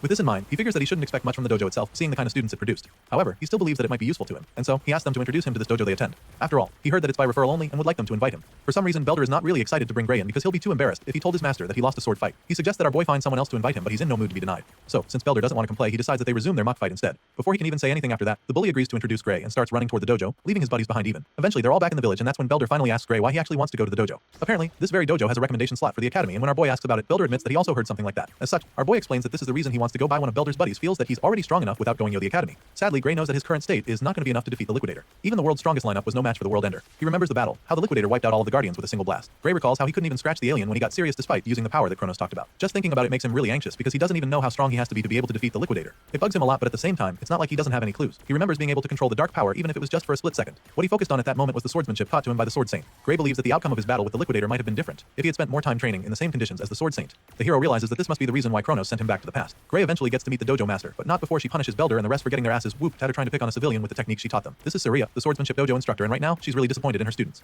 Belder tries to tell her that it was a mock battle and not them picking on Gray, but she silences him immediately by sending him across the room with a single strike of her sword. The others start trembling at this point, and Saria continues to scold him for making excuses. After all, if beating up an unarmed person is a mock battle, then what she just did to him can be called the same. And just like that, Saria kicks Belder and his gang out of her dojo for good. Of course, they don't even protest because things would get worse for them, so they just run for their lives. After sending them away, Saria apologizes to Gray for all the trouble her former students caused him, but he assures her that there's no need to worry about that, and she thanks him for letting it slide. Once that's out of the way, she goes straight to the point, asking if he wants to get recommended to the academy. When he affirms this, she explains that she needs to confirm his abilities before she can do that. Gray understands this perfectly, so he braces himself for the test to come. Saria tells him that he's free to have the first move and encourages him to come at him whenever he's ready. Sure enough, the hero charges at her in a flash with several powerful slashes that actually surprise the dojo master. She can tell that his swordsmanship is quite practical for his age, and it's as if he's been through countless battles before from the way he's moving. Saria tries to counter a follow-up strike, but Gray just slips under and goes in from the side with blazing speed, which makes her certain that Belder and the others are no match for him. To her, Gray's style is mostly self-taught, but in the middle of each move, she gets a glimpse of swordplay that was taught at the academy, so it makes her wonder if someone there taught him. What she knows for sure is that he's a diamond in the rough with a lot of talent. After a short but intense defending, Sarah decides that it's time to wrap things up, so she charges at him, hoping to overpower him with ease, but he deflects her strike, leaving her quite shocked. She finds it strange that he was able to counter her like that because she expected him to falter eventually. Unfortunately for her, that's not the case because Gray Lee is matching her every move. She just wanted to test his skills a little bit now. She's found herself fighting with everything she's got. Even worse, she realizes that she's actually so afraid of this kid right now. There's a terrifying glint in his eyes all of a sudden, and Saria doesn't know how to handle the overwhelming feeling she's having all of a sudden. Gray taps into that dark energy for a second, which allows him to force the dojo master back for the first time. Meanwhile, Saria refuses to back down. She thought she sensed something ominous just now, but she can't see it anymore, so she concludes that the kid just took a really wild swing to scare her. With this renewed confidence, she goes in for another round to end the sparring session for good. Just when she thinks she's about to land a hit, she's shocked to see that her sword has been slashed. Saria stares at the broken sword in horror and disbelief. The other half is lying on the other side of the dojo, and even our boy is overwhelmed by what just happened. What he just felt is the same sensation as back then on the battlefield when he can feel the dark energy coursing through him, and he's shocked because he didn't think that he has that power even now. While he's still trying to figure it out, she feels the dark energy overwhelm him all of a sudden. The sting is so painful that he falls to his knees like he just had a heart attack, and even Saria starts to get worried about him. With a worried look on her face, she asks him if he's alright, but he can't even answer since he's still fighting for his life. Apparently, his body failed to keep up with the dark power he exerted just now, and so now he's trying to recover. After a few seconds, the pain subsides, and he's able to get back on his feet, so he tells her that he's okay. He could barely stand a few moments ago, so after that experience, he realizes that he shouldn't use this power carelessly. Unfamiliar with this situation, Gray wonders if it would be a good idea to tell Saria about his power, but after seeing the puzzled and judgmental look on her face, he decides that it's best not to bother.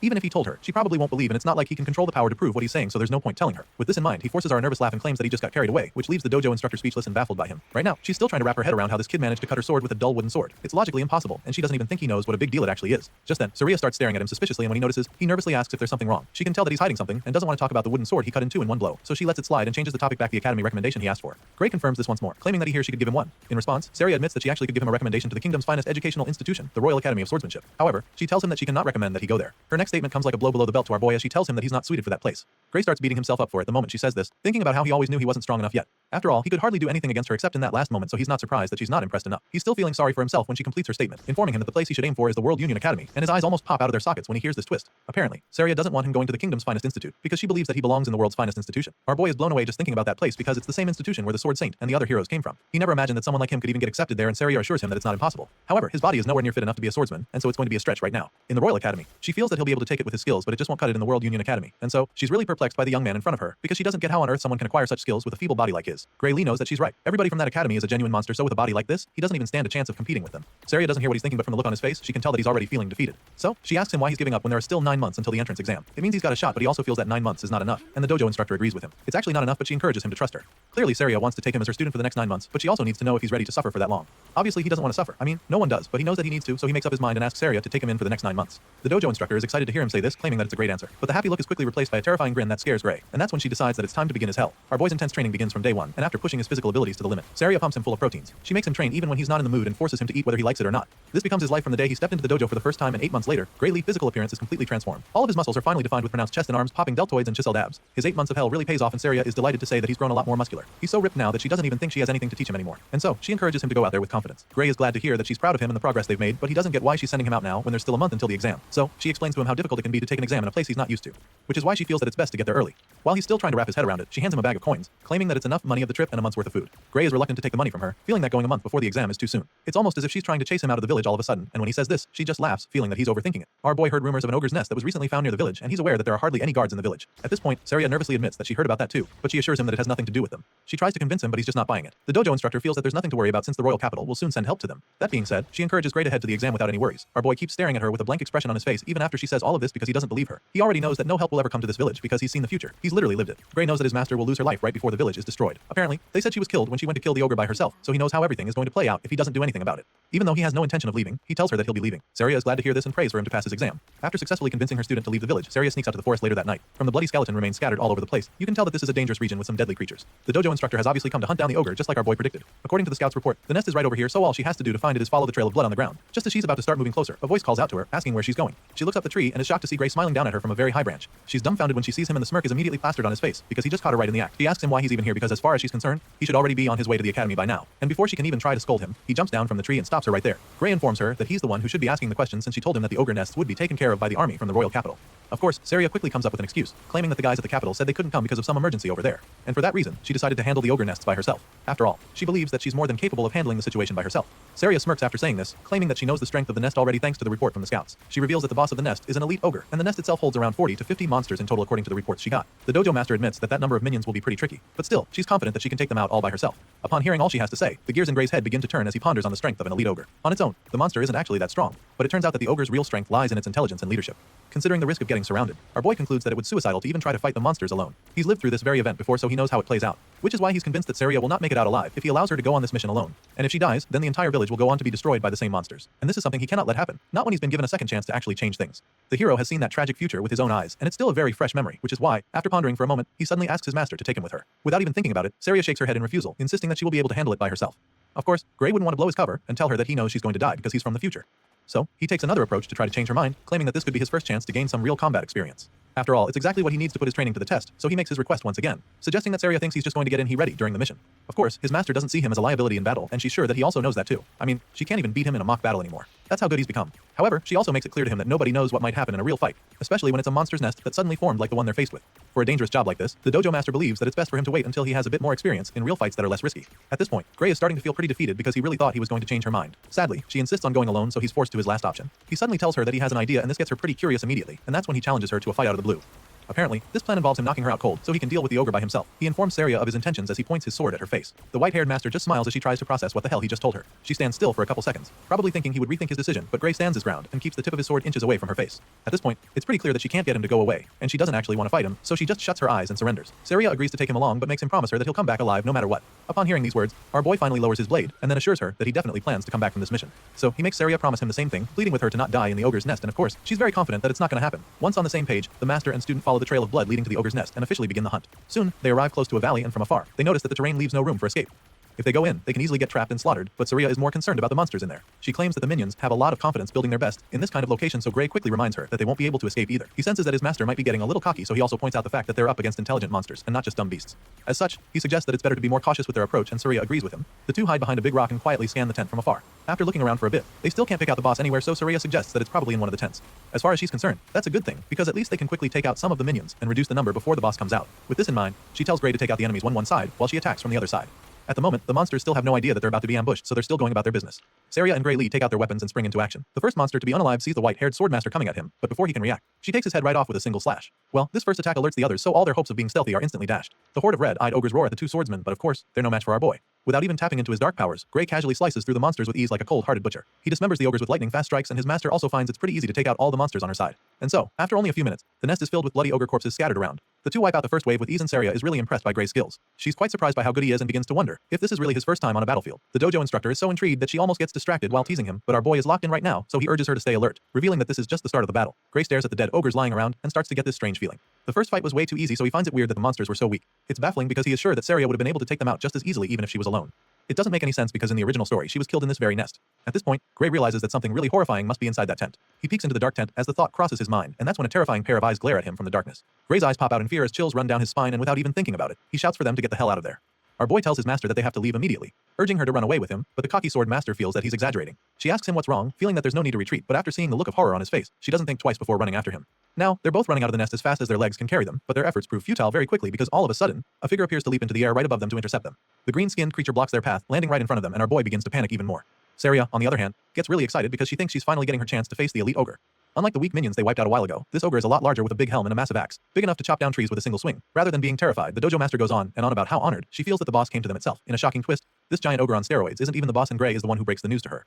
It turns out that the real boss is even far more powerful than the juggernaut standing in front of them. At this point, Saria turns around to see the army of orges charging at them with the real boss standing at the back, exerting an overwhelming surge of power from his body. For the first time, the white-haired swordmaster feels afraid, and before she can even process all her emotions, they're surrounded by a swarm of axe-wielding orges. Despite being trapped, she remains immobilized by the overwhelming power radiating from the boss. It's at this point that Gray reveals they're up against something far stronger than the elite ogre. What they have on their hands right now is an ogre general, and the nest they just attacked belongs to the ruthless green abomination. Saria finally snaps out of her daze and admits that an ogre general is not a monster they can handle on their own. It's now pretty clear why the entire village got wiped out, sadly. It looks like history is about to repeat itself because they're currently outnumbered and outgunned. Seeing how dire the situation is, Saria suggests that they just kill the brute in front of them and keep running. Without any hesitation, she desperately charges at the helmed ogre with her sword, hoping to quickly finish him off, but the guy is no pushover either. He blocks the first strikes, which surprises Saria, but she goes again and is able to land a hit on his shoulder. Sadly, her excitement quickly disappears as she watches the wound heal rapidly right before her eyes. As if this guy wasn't tough enough, he also has regenerative abilities. Seeing this, Saria decides that there's no use even fighting, but that's when Gray explains what's going on. Apparently, the ogre general's roar boosts the strength and recovery power of his soldiers. This is why the minions appear strangely more powerful than normal. Saria struggles to hold off the big guy, while our boy is baffled that he's not been able to defeat a single one of the ogres in this second wave. He lands hit after hit, but they just recover immediately.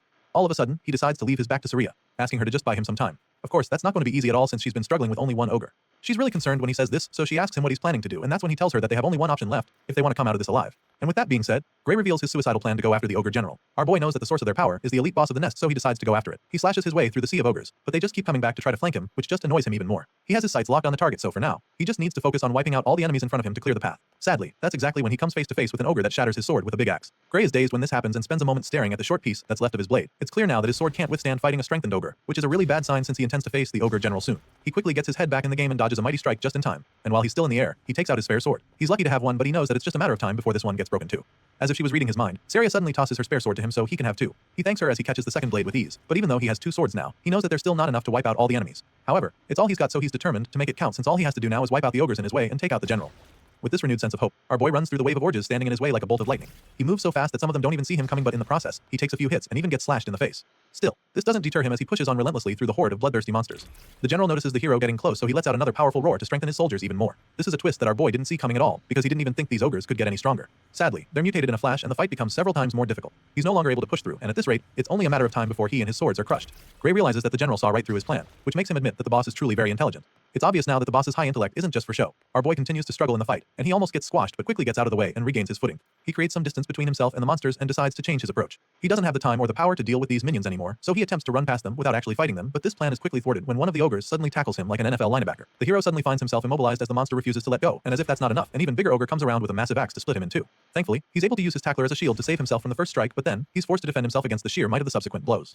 Gray uses his sword to block the attacks. Before he can even think of his next move, the beast follows up with another devastating blow that sends him flying. This time around, he takes a direct hit that leaves him coughing out blood, and by the time he looks at his hand, all he finds is another broken sword. Our boy is now down to his last sword, which is a very bad position for him. He's badly injured and exhausted, but still has to take on the horde along with the overpowered general pumping them with fresh energy every 5 minutes.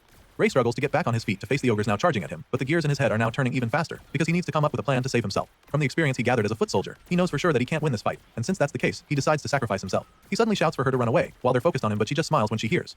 Without hesitation, she lets him know that she can't do that, and not just because that big helmed powerhouse is still in her way. Hearing this, Gray tries to scold her, wondering if she's got a death wish or something. He's afraid that she wants to die for nothing just to look brave, so he assures her that he'll run right behind her once she starts moving. However, she's not even refusing because she's worried about him. Apparently, Saria literally can't even run anymore because there's a nasty cut on her thigh making it difficult for her to even stay on her feet. Gray gets to see the wound and is instantly horrified because his master is basically a sitting duck in that state. Just like that, saving her by sacrificing himself becomes impossible, and he immediately runs out of options. Gray's life begins to flash before his eyes just like they did in his previous life. He was sent back in time so that he could defeat the Liquidator, so it's pretty sad for him to realize that his new life is going to end just 8 months later in a filthy ogre's nest. His chances of survival drop even further when his last sword gets broken by another powerful strike. It's looking pretty bad for our hero at this point, but even with the odds stacked against him, he refuses to accept defeat. Grayly believes that it's not over yet because he still has one last trump card up his sleeve. Sure, he doesn't know how to use the dark power he possesses, but our boy is certain that even all these enemies before him will be no match for him if he can just tap into the power from the battle against the Liquidator. So now, with that being his last and only hope to survive, Gray forces himself to remember how he felt when he first unleashed that power. He doesn't have much time to do this though since the red-eyed ogres are charging at him. Our hero closes his eyes to focus so he can remember the sensation from that time, and while doing this, he points his broken sword at the enemies, hopeful that the dark power would transform it into a deadly weapon in no time. Sure enough, our boy manages to activate the power in the nick of time. Just when he's about to be smashed by the monsters, his broken sword comes to life with the dark power, allowing him to destroy the ogres before him permanently. Saria is very shocked when she sees this, and she's already pretty worried, but before she can freak out, Gray turns to her with half of his face consumed by the dark energy. And then, he smiles at her, assuring her that everything is alright. Our boy's not kidding, and we're able to see why he just said that. Gray is now a lot more powerful than he was a few moments ago, which is why he's able to casually wipe out the horde of the ogres in front of him. Apparently, these strikes are so potent that the ogres are unable to recover from them, and even though the general starts to take some damage as well. She notices this, and it's shocking to her, so she gets distracted for a second. In that split second, her opponent gets the chance to sneak up on her, but she sees it coming and manages to block it. Saria uses her sword to block the huge axe, and that's when she notices that the force behind it is now lighter than it was before. All of a sudden, the mightiest ogre suddenly becomes a walkover for Saria, so she takes advantage of it and destroys the brute in a flash. He sure gave her a hard time earlier, but without the general strengthening him, he's nothing. A while later, we see the hero and his master standing victorious in the nest surrounded by ogre corpses. He's amazed that they somehow managed to come out of it alive, and the bruises on his face confirm that it was no easy feat. He apologizes for breaking her sword, but the sword master assures him that she doesn't mind since he literally saved her life. Either way, he gives her back the broken sword, and she takes it from him even though that's not her major concern at the moment. While taking it off his hands, she tries to ask him about the attack he used to win the fight, but before she can finish talking, our boy collapses to the floor headfirst. The hero passes out in an instant, which leaves her absolutely horrified, so she starts. While she's trying to wake him up, we see that our boy's consciousness is actually elsewhere. He finds himself standing in a dark, empty place filled with shallow water. In the middle of the place, there's a huge door with chains on it, which he finds very strange. And while he's still trying to wrap his head around what the hell is going on, weird gusts of energy start to flow out of the door along with mysterious symbols. At first, he doesn't understand what's going on, but he quickly realizes that it's the same power that kicked in on the battlefield. A line appears in the middle of the door like a smaller gateway, allowing the dark clouds to seep out. This makes Gray wonder if opening the door will allow him to get that power. Of course, there's only one way to find out, so makes up his mind and starts matching toward the door. He gets closer, and after only a few steps, he feels an overwhelming and ominous force pull him back. The massive red skeleton spirit drags Gray away from the door with a crushing power that horrifies him. After that suffocating experience, our boy realizes that he's definitely going to die if he opens that door in his current state. Chills run down his spine as he says this, and almost immediately, a loud voice responds to him, informing that he made a wise call. As you can imagine, Gray is taken aback when he hears the voice, but he doesn't even get a chance to figure out anything else, because the next moment, he's waking up in a bed struggling to catch his breath. He wakes up like someone who just had a nightmare, so Saria is really concerned about him. Thankfully, Saria is in the room, so she comes to check on him, seeing that he's finally awake. She clearly has not fully recovered from the damage they suffered in the ogre's nest. At the same time, our boy is pretty confused, so he asks where he is, and that's that's when she informs him that he's been unconscious for 5 days. As such, she was even afraid that he wasn't going to wake up anymore. Our boy is still pretty surprised that he's been asleep for the last 5 days, so he figures that it's due to the fact that he must have pushed himself pretty hard. It clearly took a toll on his body, and the Swordmaster agrees with him, even though she feels that he did a lot more than pushing himself pretty hard. Anyway, she's concerned about his condition, wondering what the state of his body is. She asks him if he can move, and since he also does know the answer, he decides to give it a try. Sadly, Gray suddenly realizes that he can't move his right arm at all. He can't muster any strength in it, and even though he knows he can move a bit, he's afraid that he might not be able to hold a sword with it. As if that's not bad enough, he also notices a weird bruise on his bandaged arm with dark energy spreading. Saria notices that he's struggling with it, so she asks him about it. Hearing this, Gray is a little surprised, because it means that she can't see the dark tattoo, like bruise on his arm. Since that's the case, he simply admits that he can't put any strength into his dominant arm. Apparently, the Swordmaster isn't actually surprised to hear this. It's just as she thought, and so she also knows that it won't heal back to normal anytime soon. After all the bones in his right arm are in pieces. Clearly, the hero didn't know about this, especially since it doesn't even seem hurt at all from the outside. He explains this, and that's when she tells him that they've already treated it with a magic potion. For some reason, our boy doesn't like the sound of that at all. He stares at the empty potion bottle in shock and panic, because the last time he checked, such things were extremely expensive. However, his master assures him that he shouldn't worry about it, because the village chief was the one who gave it to them. He's shocked to hear this too, because he can't even wrap his head around why the chief would give a potion to someone like him. The moment he says this, she sounds baffled that he'd talk like that, and that's when she informs him that he's literally the hero of the village. Of course, this doesn't even make any sense to him, so he just stares at her in bemusement. He's still processing what she just said when someone bursts into the room, asking for him. He recognizes the loud voice, so he immediately jolts up from the bed to greet the village chief. He nervously tries to start thanking the man for the magic potion, but the chief cuts him off, stating that they're the ones who should be thanking him. He helped them kill a freaking ogre general, the same monster that couldn't be scratched even after rally the forces from the surrounding town gathered to fight it. The chief is certain that the entire village would have been destroyed if Gray hadn't killed the monster, and he's not wrong. So once again, he thanks our boy for his help and places the potion bottle back in his hands. After all, if it wasn't for him and Saria, nothing would be here right now, not the village, not the people, and not even the potion itself. The hero tries to be all modest about it, suggesting that the chief is exaggerating, but the man claims that he all knows he's just stating things as they are. Upon hearing these words and after seeing the look in the man's eyes, Gray realizes that the chief is probably right. In the world before he was sent back in time, this village was supposed to have been destroyed by the ogre's attack. So, indeed, if it wasn't for him, they wouldn't be standing here right now. Seeing how puzzled Gray looks, the chief offers to explain in great detail to him what he's done if he still doesn't realize its significance. Moving on from that, he asks our boy if he's really going to take the entrance exam at the World Union Academy. It turns out that our boy had forgotten all about the one thing that made him train hard for the past 8 months. So, when the chief brings it up, it's like a dagger to the heart because he realizes how much he's messed things up. He went after the ogres just over a week to the entrance exam, and he's been asleep for the past 5 days in this infirmary, which means that he only has 2 days left till the main exam. Getting to the World Union Academy alone takes 3 days on foot, so walking there is no longer even an option. He could get there in a day on horse, but he doesn't have that kind of money, and so he summons the courage to ask the chief to lend him a horse for his trip. Surprisingly, the man already knew he'd make this request, which is why he had already prepared the best horse in the whole village for Gray in advance. The chief believes that our boy should be able to get to the academy in no time with the legs on that horse. While the man is busy bragging about his pet, Saria tells the hero that they would have carried him to the exam in his sleep, even if he hadn't woken up today. After a while, our boy gathers enough strength to stand, so he walks to the door, and as soon as he goes outside, he's greeted with a huge crowd of villagers thanking him and wishing him success in his exams. They're all grateful to him for saving the village, and while most of them are holding up posters, one guy walks up to him with a sack as a gift. Gray asks what it is, and the man claims that it's something the whole village chipped in for him. Apparently, they heard that it costs a lot to apply to the World Union Academy, so they came together to raise the funds for him. Our boy is shocked that everyone contributed to the cause, but the feeling is quickly replaced with joy and gratitude as he thanks them for their kindness. Soon it's time for him to get going, so he says his goodbyes. Saria is with him as he prepares to set off, and he admits that it's going to be really hard to come back here if he fails the exam after everything the village has done for him, but his master assures him that there's no need to worry about that. As far as she's concerned, not a single one of the other applicants in the World Union Academy could beat an ogre general. Sure, Gray knows she's probably right about that, but he still has concerns about his banged up right arm. Hearing this, Saria simply asks if his left arm is good, which he confirms. Of course, it's not his dominant arm, so he's not sure about using it, but she insists that it's good enough to good him in. She also doesn't think he needs to use that dangerous power inside him, but he feels that the entrance exam might be tougher than they think. Thinking he can pass with just one arm seems a bit like a stretch to him, but Saria assures him that it's going to be fine, because she trusts that the Academy's examiners won't be so blind as to overlook his ability. If there's one thing she can guarantee him, it's that he'll definitely pass the exam.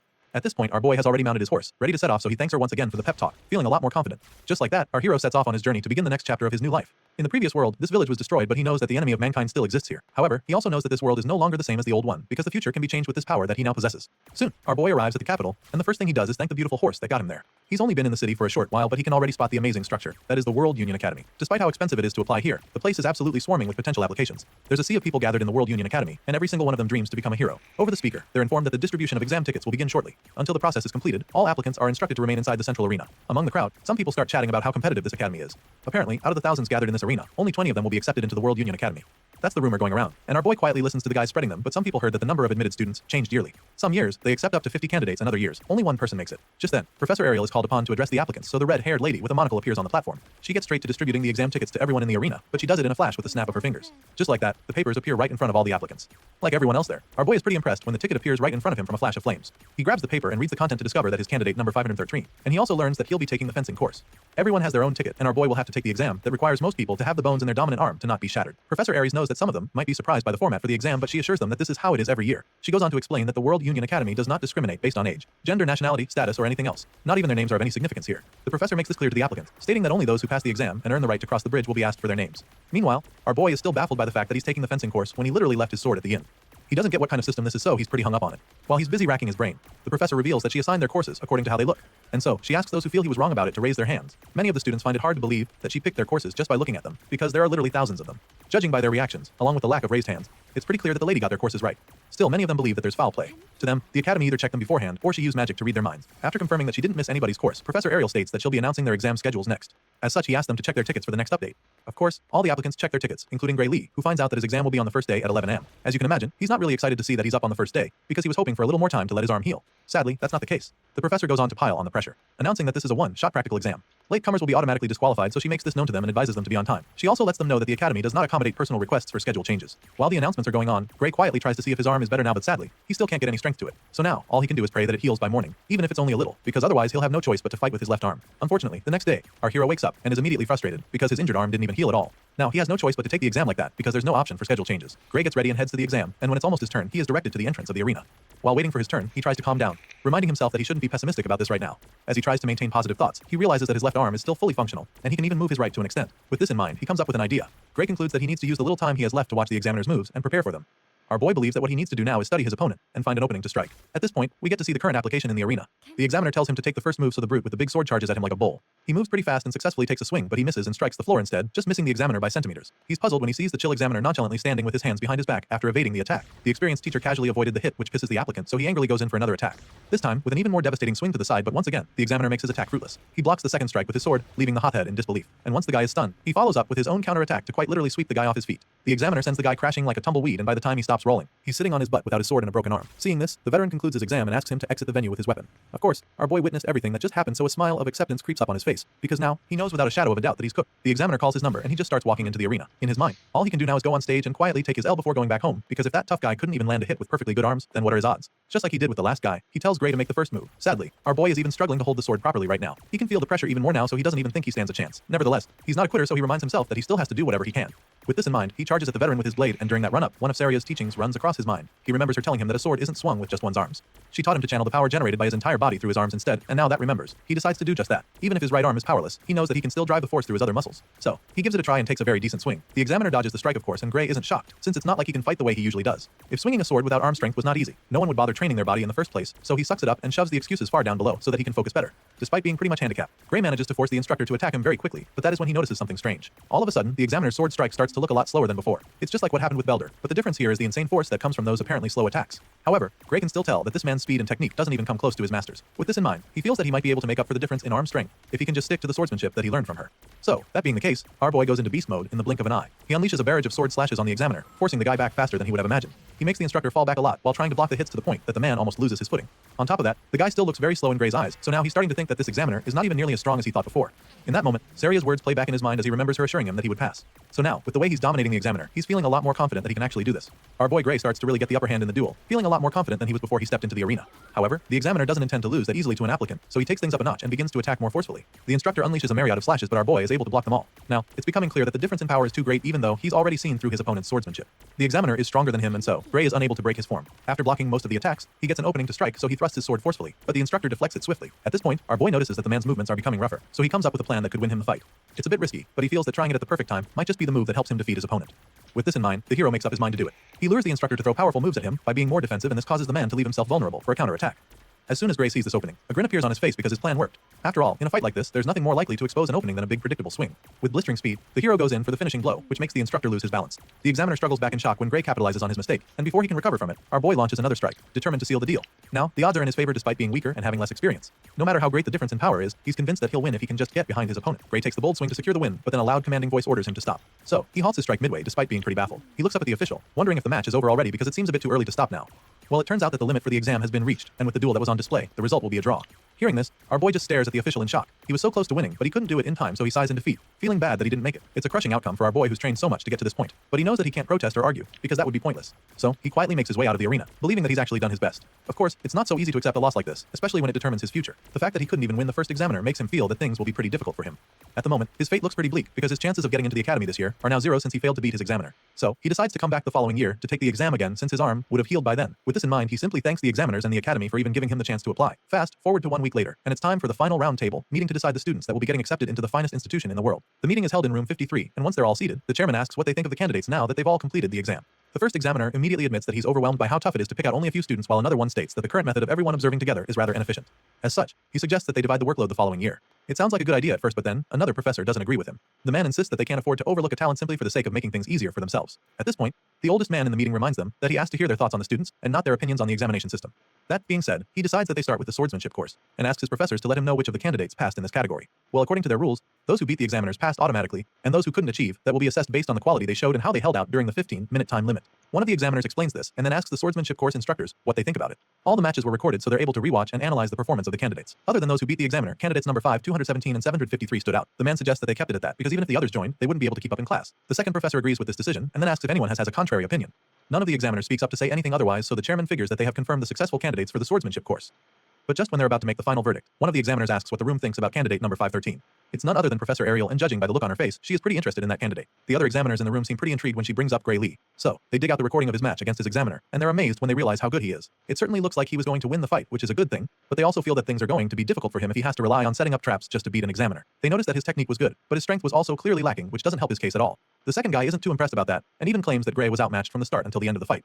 After a couple of them give their opinions, the chairman asks for a conclusion, so they decide that Gray Lee is no good and shouldn't be accepted into the academy. The red-haired lady just scoffs up on hearing their conclusion because she can't believe that not a single one of them noticed what she saw even after watching the footage again.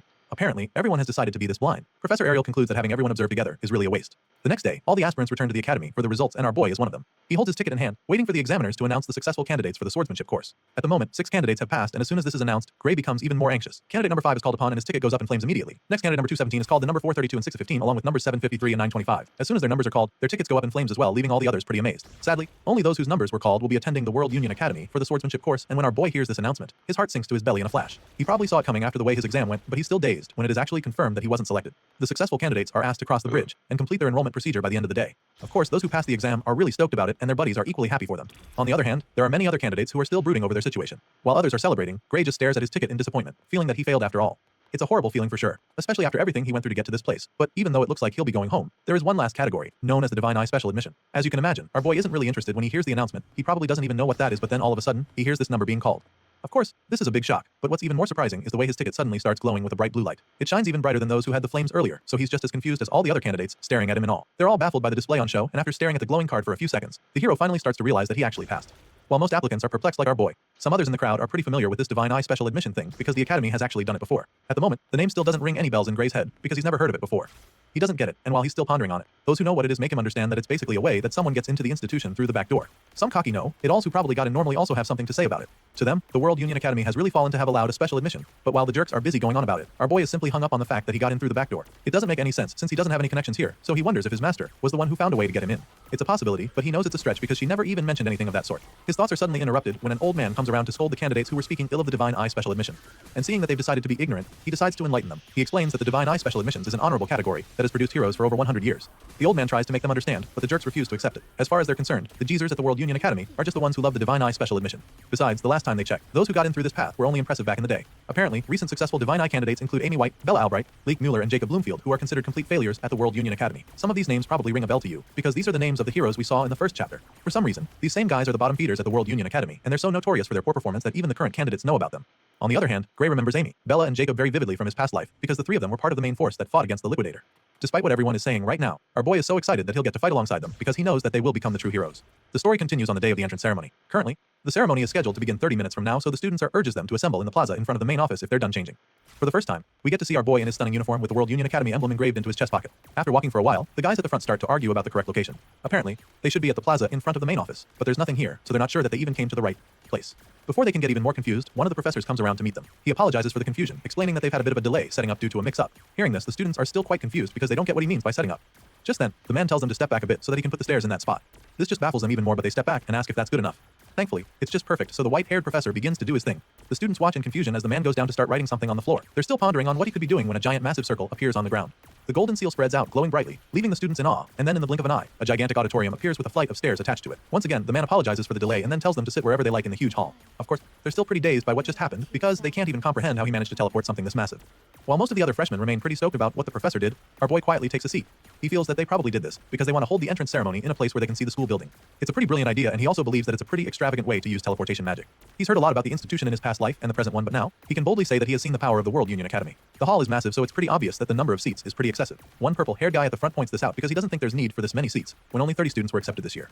However, the girl sitting next to him informs him that he doesn't even know what he's talking about. In response, he simply apologizes, claiming that he never really studied anything other than how to wield the sword. In that case, the girl decides to enlighten him a bit. The World Union Academy, as the name suggests, gathers the best students from all over the world. She first makes him understand this, and before she's even done talking, she points up at the sky in excitement, announcing that the others have arrived. That's when everyone else looks up at the sky to see the fleet of airships along with huge dragons. Most of the students are terrified when they see this because they have no idea what the hell is going on. But our boy seems to know exactly what's happening. Looking up at the sky, he immediately identifies the magic airship, Strato Queen. He had boarded it once when he was part of the Liquidator Subjugation Squad. They say it's one of the largest airships in the world, so he's surprised that they're bringing it out just for an entrance ceremony.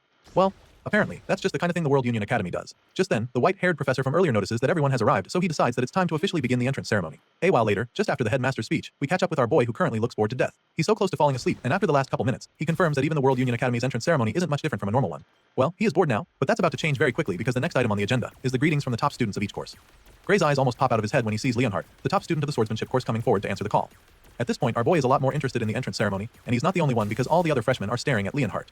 It makes a lot of sense that they dread him this much since he was the one who defeated the examiner in an instant during the entrance exam. The guy climbs the platform and greets the professors there very politely. Apparently, this guy is so good that some say he's as good as the teacher when it comes to swordsmanship. It's a pretty bold statement, but I guess that's just how good this white-haired talent named Leonhardt Appius is. At this point, the hero is really intrigued, but his thoughts are interrupted when Leonhardt suddenly asks the professors if he is allowed to speak freely. They confirm that he is free to talk, so he thanks them and prepares to give his own little speech. He starts by stating that he has just one complaint he'd like to make to the academy.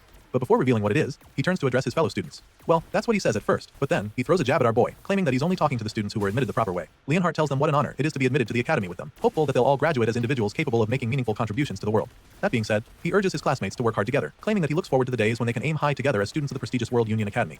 After giving this little speech, he returns to subtly attacking our hero by suggesting that there's someone among them who doesn't deserve to be there. He makes this bold statement and then turns to the divine eye Professor Ariel, asking her to confirm if he's correct or not. The red-haired professor's expression instantly changes from a look of pride to shock. She's utterly taken aback by the allegations, so she tries to correct him, insisting that all the students here have passed the rigorous exam. Even though they may not be as strong as he is, she makes it clear to him that it's not a wise idea to exclude the other students. After clearing this air on that, she bluntly asks him why the hell he's even asking her something like that. At this point, the persistent top student hits back at her, stating that he wasn't talking about those who have been admitted by passing their exams properly. And then, he looks Professor Ariel dead in the eye and tells her that he's talking about the student she let in through the back door with her divine eye special admission. The red-haired lady just smiles when he calls her out like this, but he doesn't even stop there, because the next thing he does is to loudly demand that the one who was specially admitted reveal himself. This dude even has the balls to demand that Gray return his uniform and leave the academy right away. Everyone seated in the hall is taken aback by his audacity. They gasp in shock, but none of them dares to challenge Leonhardt. At the same time, nobody steps up to support him. Meanwhile, the target in question is still on his seat. He hasn't revealed himself yet because he's trying to understand what the reason for this hostility is. He's pretty nervous, but he's relieved that Leonhardt doesn't even know his face, because that would be a serious problem for him. He remembers when the top student stood up to answer the call, and he's glad that the guy didn't notice him back then despite how close they were to each other. Since Leonhardt clearly doesn't know who he is, he figures that it's wiser to just remain seated because he might not get caught up in this whole thing if he doesn't actually step forward.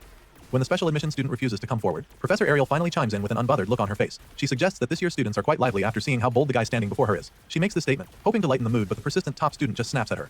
He makes her understand that he's very serious about what he just said, and then demands that she stop admitting students through the back door. He's about to say some more disrespectful stuff when Professor Ariel finally gets fed up. She cuts him off by appearing behind him, and then prepares to show him exactly why she's a professor at the academy. Ariel asks Leonhardt if he thinks that he's stronger than the student she chose through the Divine Eye special admissions. The question catches him off guard at first because he's not completely sure, but he's already made a lot of noise and backing off now would just make him look stupid, so he musters the courage to state that he is. He's furious that she'd even ask him a question like that and wonders if she thinks that he's not as strong as the mystery student.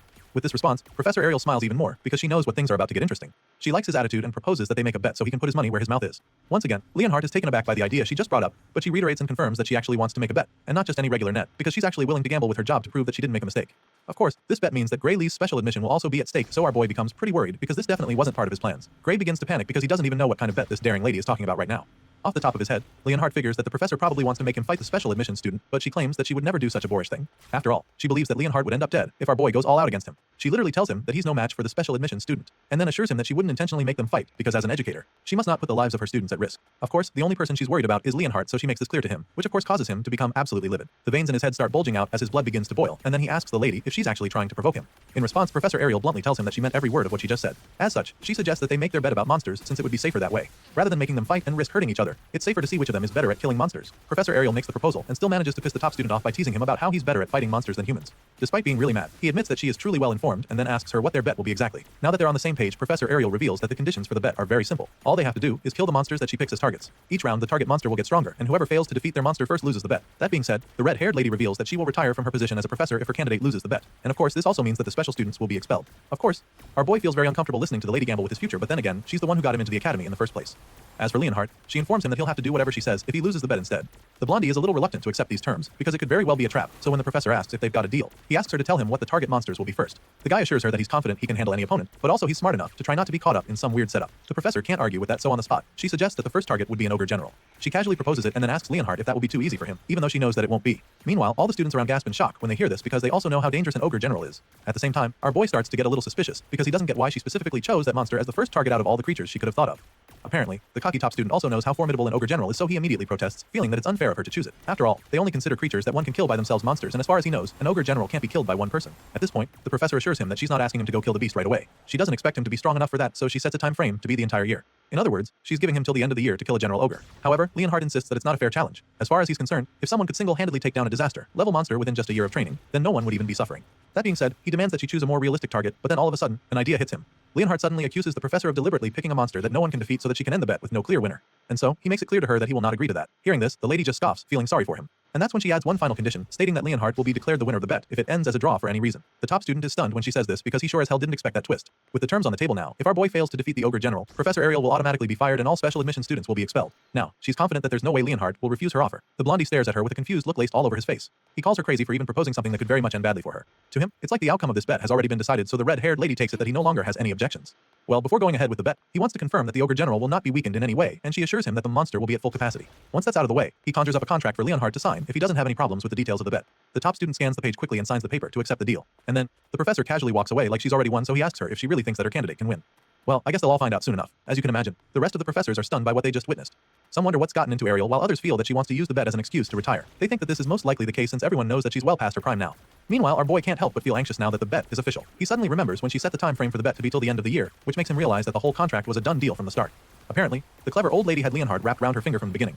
There was no way she was going to let him refuse. A while later, we see that our boy is about to take his first class on the basics of magic. The professor taking the class knows that some of them might be surprised to be receiving lectures on the first day, so he makes them understand that not a single day can be wasted as students of the academy. That being said, the professor begins the class by starting with the most basic of basics, which is how to utilize magic. He makes them understand that an invisible energy called ether lies within their bodies, which they can manipulate through the magic circuits in their bodies.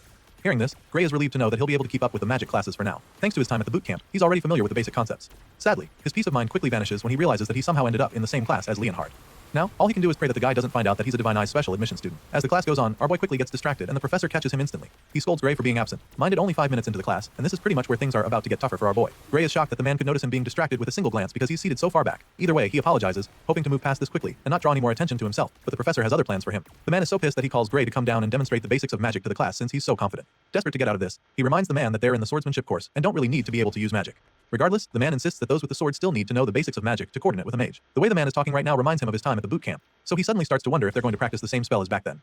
So, he asks the man if the spell he has in mind is the Ether Bullet, and this intrigues the professor, because he didn't think the freshman would know about that. Thankfully, our boy can also use the spell, so he confidently reveals this when the man asks. His time at the hellish boot camp wasn't a waste after all. Sadly, the professor suddenly gets the bright idea to demonstrate the spell to the class using a match. And guess who he matches up against our boy? That's right, Leonhardt, the last person Gray was praying to cross paths with. The top student has no idea who our boy is right now, so he underestimates him a lot, and suggests that it would be unfair to fight him since he's been trained in swordsmanship and magic before even starting school. However, the professor insists that there's no risk of anyone dying, since they're only going to be using the Ether Bullet spell. Clearly, there's no getting out of this one, but at least Leon doesn't know that he is Ariel's special student. Well, not for long, because out of the blue, the old geezer decides to announce that Gray is the Divine Eyes Special Admission Student of the Year. As you can imagine, everyone in the class is stunned by the news, except Leon, who's just boiling with rage. What's worse is that the teacher didn't just spill all of this by accident. The cruel man knew how Leon would react, so he spilled the tea since he already doesn't like Gray. Now that the top student knows who his opponent is, he decides to take the match a lot more seriously, under the guise of wanting to properly show our boy the ropes. With a murderous glint in his eyes, he calls Gray to come right down to the front of the class for their matchup. At this point, our boy just laughs nervously, because his cover has been completely blown. Soon, the two young men are standing across from each other while the professor gives them instructions. At the moment, our boy is pretty worried because he's almost certain that he won't come out of this unscathed, especially when he only spent a few days learning magic at the boot camp. The match begins shortly and of course, Leon is the first to attack, determined to show the difference in their strength. He launches a decent ether bullet at Gray in a flash, and our boy is forced to do the same, but he's immediately blown away by the massive attack he unleashes. The two boys are astounded by the huge ether bullet that Gray shoots out with ease. Compared to our boy's blast, Leon's strike looks like a punt pebble, so the top student immediately loses all his confidence, screaming in horror as the magic ball of death speeds toward him. Luckily, the professor intervenes just in the nick of time and uses his own magic to stop Gray's ether bullet, saving Leon's life in the process. The man sighs in relief as he watches his shield stop the attack, but then all of a sudden, Gray's ether bullet shatters the barrier and causes a huge explosion in the classroom. The blast sends Leon flying, so the professor rushes to check on him even before the dust clears. The top student is literally shaking like a leaf right now, but he assures the teacher that he's fine. Thankfully, he's not hurt, but now, our boy might be in some trouble. If the barrier hadn't dampened the impact, Gray's ether bullet could have killed Leon, which is actually a big deal. Apparently, even among the professors at the academy, no one can cast an ether bullet that strong, so now, the man is very curious about this young man named Gray. He calls out to the hero, sternly asking him what the hell he just did, but right now, our boy is still trying to figure out the same thing. Thinking back to the exchange, he can't believe that they even used the same spell because Leon's ether bullet was so feeble compared to his. It makes him wonder if the ether bullet taught to those in the subjugation squad is different from what they teach at the academy. With this in mind, he curiously asks the professor if he accidentally used the wrong spell by any chance, but the man assures him that it was definitely an ether bullet. However, he makes Gray understand that the quality of his own was very different and informs him that it was by no means normal ether, but actually super compressed ether. As you can imagine, our boy hasn't ever heard of that before, so he expresses his confusion. The man confesses that it's a power that even the professors have trouble producing. So it's mind-boggling that Gray managed to produce and reform it into a spell in a split moment. The professor goes ahead to state that there isn't a single person in the academy who can replicate what Gray just did. Just like the professor, the students are still blown away by the power they just witnessed. Whispers fill the hall as they all talk about how incredible the whole thing is. Some even feel that Gray should have been enrolled in the magic course from the start instead of specially admitting him. Despite everything the professor just explained, our boy can't help but feel that something is wrong somewhere. All the spells learned by the subjugation squad at the boot camp look just like what he unleashed a few moments ago. From what he can remember, he was even one of the ones lacking an aptitude for it, so to him, this is like the basics. And it makes him wonder if the professor is pulling his leg, because he feels that anyone should be able to pull off something like that with proper practice. Hearing this, the man just starts laughing, which catches our boy off guard. He's so confused, but the professor just laughs even harder, like a maniac. He eventually stops laughing and then strangely asks our boy to consider transferring to the magic course. The old man is convinced that the kid is more talented at magic than swordsmanship, so he even offers to vouch for him if he agrees to transfer. Unfortunately, Gray immediately dashes his hopes by politely declining the offer. Our boy claims that he'll have to pass on it because he was told that he's not very good at magic. Of course, this response sounds like absolute crazy talk to the professor, especially after what he just witnessed with his naked eyes. He doesn't even get how Gray can sag something like that when he understands the ether compression technique well enough to produce super compressed ether at such a young age. As far as he's concerned, the boy is an unparalleled prodigy, even by the academy standards. In his mind, whoever said that Gray isn't good at magic is a fool, because the person clearly had no idea what they were talking about. And so, he once again asks our boy if he's sure that he doesn't want to transfer to the magic course. Gray just remains silent at this point while the other students talk about how amazing it is to see a professor who rarely compliments students to be showering someone with this much praise. When the hero fails to give him an answer, the man bluntly informs him that it would be a big loss for the world if he doesn't study magic. The man is so invested that he would even call Gray's refusal a crime against magic. For some reason, our boy laughs upon hearing this despite the deathly serious look on the professor's face. Just then, he suddenly remembers hearing something about the ether compression technique during his time at the boot camp. You see, back then, they were taught by the greatest mage to ever live in their world. On that fateful day, she told them about something called OD. It's also known as life force, but nobody knew it existed before, and as a result, it was very difficult to cast proper magic. She told them how people had to continuously compress ether within their bodies and then gather it. And even then, they could only use it when the bits happened to mix with OD by chance. This memory plays back in Gray's mind, so he immediately asks his current professor if he knows about OD. The man is instantly stumped by the question because he has no idea what that is. Seeing the professor's reaction, our boy confirms that he's currently in a world where the people are yet to learn of the existence of OD. Apparently, he was sent far back to a time when people don't know how to cast proper magic. With this in mind, he's now certain that what he learned in the subjugation squad was knowledge from the future. As you can imagine, this is a really big deal because it could change the way the whole world uses magic, and Gray knows this as well, so he also knows that he has to be careful who he tells about it. His thoughts are interrupted when the professor asks him again if Hest's finally going to transfer to the magic course. Despite the huge discovery he just made, our boy refuses for the third time in a row, claiming that he just loves swords too much. He thanks the man for his offer but passes on it, and at this point, the professor finally gives up on trying to change his mind. However, he is hopeful that Gray will reconsider his decision, so he tells the special student to come find him if he ever has a rethink, stating that any time at all is fine for that visit. Once again, the hero thanks the man for his kind offer, and the professor finally allows him to return to his seat. He's so impressed by the talent in front of him that he promises not to bother Gray anymore if he looks away during class. The man is literally a fan at this point, because he claims that he doesn't even mind if the boy gets bored and decides to leave the class. As far as he's concerned, this class is just way too basic for Gray Lee. The hero quietly makes his way back to his seat while all the other students stare at him in awe. They can't believe that the notorious Professor Carlos is the same person kissing Gray's ass right now. Well, it turns out that the professor isn't the only one sucking up to the hero, because from the looks of things, Leonhard is practically in love with Gray right now, because the guy is literally calling him Lord now. Our boy sees the top student acting this way around him, and of course, it makes him so uncomfortable that chills run down his spine. Later that day, Gray receives a note from Professor Ariel asking him to see her after class. On the way to her office, he can't help but wonder why he got summoned out of the blue. He feels that it might be Professor Carlos's doing, so he starts hoping that the red-haired lady won't advise him to change courses as well. Soon, he's right in front of her door, and immediately he knocks. She already knows it's him, so she lets him in. He's about to apologize for the intrusion when he suddenly senses a sneak attack from the side. The person tries to strike him with a sword, but his reflexes kick in at lightning speed, allowing him to block the hit and knock down the attacker. He's shocked that his body reacted on its own, but he can't think about that right now since he just got attacked. He turns to the assailant, wondering what the hell that was fire, but then as soon as he sees the girl, he can't help the feelings that he's seen her somewhere before. And with that, we end this episode. See you on the next one. Until next time.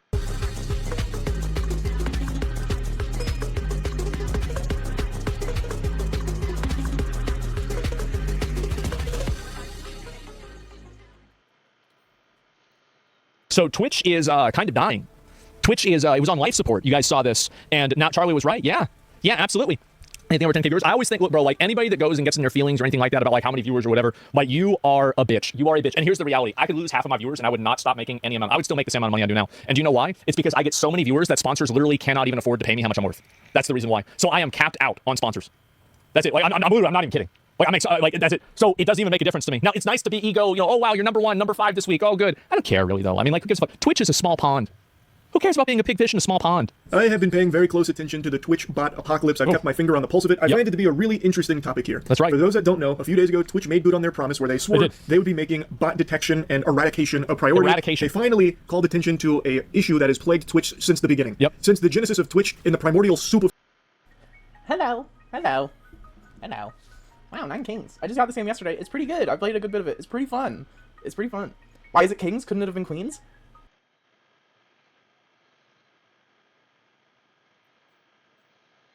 The Demon Queen presents the defeated hero with an unexpected job offer to work in her castle. He trembles, completely overwhelmed by this bizarre turn of events.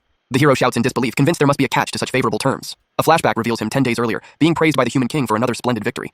His Majesty's guards then present him with the promised reward for his service. Alan's polite gratitude quickly twists into stunned confusion upon seeing the contents. Inside the massive chest lies a pitifully small pile of coins, a laughable payment.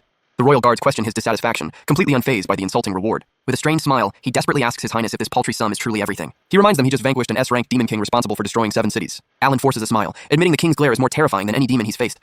The king coldly confirms the reward is intentional, dismissing any notion of a mistake. His Majesty then reveals that Alan's reward was docked to cover the expenses of the city battle. He's being charged for the city's reconstruction, a bill for the collateral damage of his heroism. Alan desperately argues the city was already a smoldering ruin thanks to the Demon King before he even got there. His fight simply finished the job, shattering what was already broken beyond repair. The king's fury erupts, his voice booming with indignation at the hero's excuses. He berates Alan for not luring the demon away to prevent further destruction. Completely blindsided, Alan questions his own title as the kingdom's #1 hero. The king's final crushing argument implies that a true hero should have lived up to those expectations. With a grimace, Alan concedes the point, while his inner fury threatens to boil over. The king delivers a final condescending warning, telling him not to disappoint the crown. He numbly agrees, the title of strongest hero now ringing with bitter irony. The scene shifts, showing the cold, impersonal halls of the royal palace after his departure. With the hero gone, the king's council of ministers steps forward to convene. An advisor observes that the hero's discontent is finally showing, which the king confirms was all part of the plan. Watching him depart, the council concludes that their attempts to tame the hero were a failure. Unaware of the betrayal, the council behind him begins plotting how to dispose of him. A cunning advisor suggests his removal must be spun into a heroic legend for the masses. Another minister wishes the hero would simply snap, making him a controllable weapon for their own ends. A minister scoffs, comparing the hero to a troublesome child who needs to be managed. The king narrows his eyes, determined to find a way to deal with their powerful, unruly asset. A cruel smile spreads across the king's face as a devious plan begins to form. Just then, a cloaked advisor approaches the throne, offering the perfect solution to their problem. The scene cuts away, showing the explosive force of the hero's power in another devastating battle. The flashback ends, revealing a completely drained Alan collapsing onto his bed in his Spartan room. He's startled by the sudden appearance of a maid, who has come to check on him after his return. The maid, Sarah, watches as he wearily asks to be left alone, already dreading his next call to duty. He sits in despair, realizing that in an age of endless demon kings, a hero never gets a day off. As he prepares for his next mission, he reflects on the 72 demon lords still out there, an endless cycle of war. He reads a report about the kingdom discovering its 100th hero, a fact that's getting a lot of buzz. He scans the hero rankings, seeing the top 10 spots are still held by the usual suspects. And sitting at the very top of that list is Alan himself, the strongest hero and the world's greatest protector. Yet despite his legendary status, he stares at his paltry pay, finding it impossibly small for the next mission. He bitterly contrasts his fate with lesser heroes who get rich and famous by cherry-picking easy fights. His bleak thoughts on survival are cut short by an insistent knock at his door. He's barely had a moment's rest before a royal official arrives to dispatch him on another quest. The official hands over a wax-sealed envelope containing his next set of orders. The target is the Demon Queen's castle, and the official coldly confirms the mission is no mistake. Completely bewildered by the assignment, Alan questions if they're truly sending him there. He stares at the mission details, pointing out the target is inexplicably labeled as F rank. Alan internally scoffs at being sent to fight the Demon Queen, a mission ranked for rookie heroes. The royal official confirms the insulting rank is correct, much to the hero's disbelief. Dodging questions about the king's motives, the official simply demands Alan prepare for immediate subjugation. Utterly defeated by the kingdom's blatant disrespect, he reluctantly agrees to the mission. Just then, his maid Sarah enters the room announcing that his dinner is ready. She's surprised to find him already cloaked and ready for departure, his back turned to her. Without fully facing her, he curtly explains that he's already been assigned his next commission. With a worried expression, Sarah wishes him safety and promises to await his return. He gives a short, detached reply before walking out the door to face his new, bizarre quest. After a long journey, Alan finally lays eyes on the Demon Queen's imposing fortress. He rereads his orders, noting the target is Demon Lord Lilith, whose castle is at the very edge of the demon realm. Intrigued by the grand castle, he wonders what kind of demon lord would live here, especially one with such a low rank. With determined steps, he crosses the threshold into the mysterious stronghold. The castle's interior is shockingly immaculate and eerily silent, with no signs of life. He wanders the empty halls, completely bewildered by the absence of any guards or demonic presence. His mind races with possibilities, wondering if another hero or a rival demon has already cleared the place out. A sudden noise from behind a massive set of doors snaps him out of his thoughts, drawing his attention. Before he can react, the doors are blasted open with tremendous force, sending a shockwave through the hall. His eyes narrow with grim determination, ready to face whatever enemy emerges from the darkness. A mysterious voice welcomes the hero as he steps into the throne room, halting him in his tracks. The voice belongs to the Demon Queen Lilith, who sits upon her throne with an air of absolute confidence. She confirms his identity as Alan, the strongest hero, to which he cautiously agrees. Satisfied, she remarks that her invitation seems to have been delivered successfully. Alan is baffled by her mention of an invitation, having no idea what she's talking about. The Demon Queen questions his presence, wondering why he's here if not for her summons. She reveals with a cunning smile that she sent a letter to the human kingdom, challenging him to a duel. He's stunned to learn his mission was ordered by the Demon Lord herself, a completely absurd turn of events. A grin slowly forms on his face as the pieces of the puzzle finally click into place. He realizes the insulting F-rank designation wasn't the king's idea, but a specific request from his opponent. He declares he's a busy man and wants to get this over with immediately. A wave of irritation hits him as he realizes she's the reason his day off was ruined. The Demon Queen suddenly announces she has no intention of fighting him at all. He stares back in shock as she calmly repeats her refusal to battle.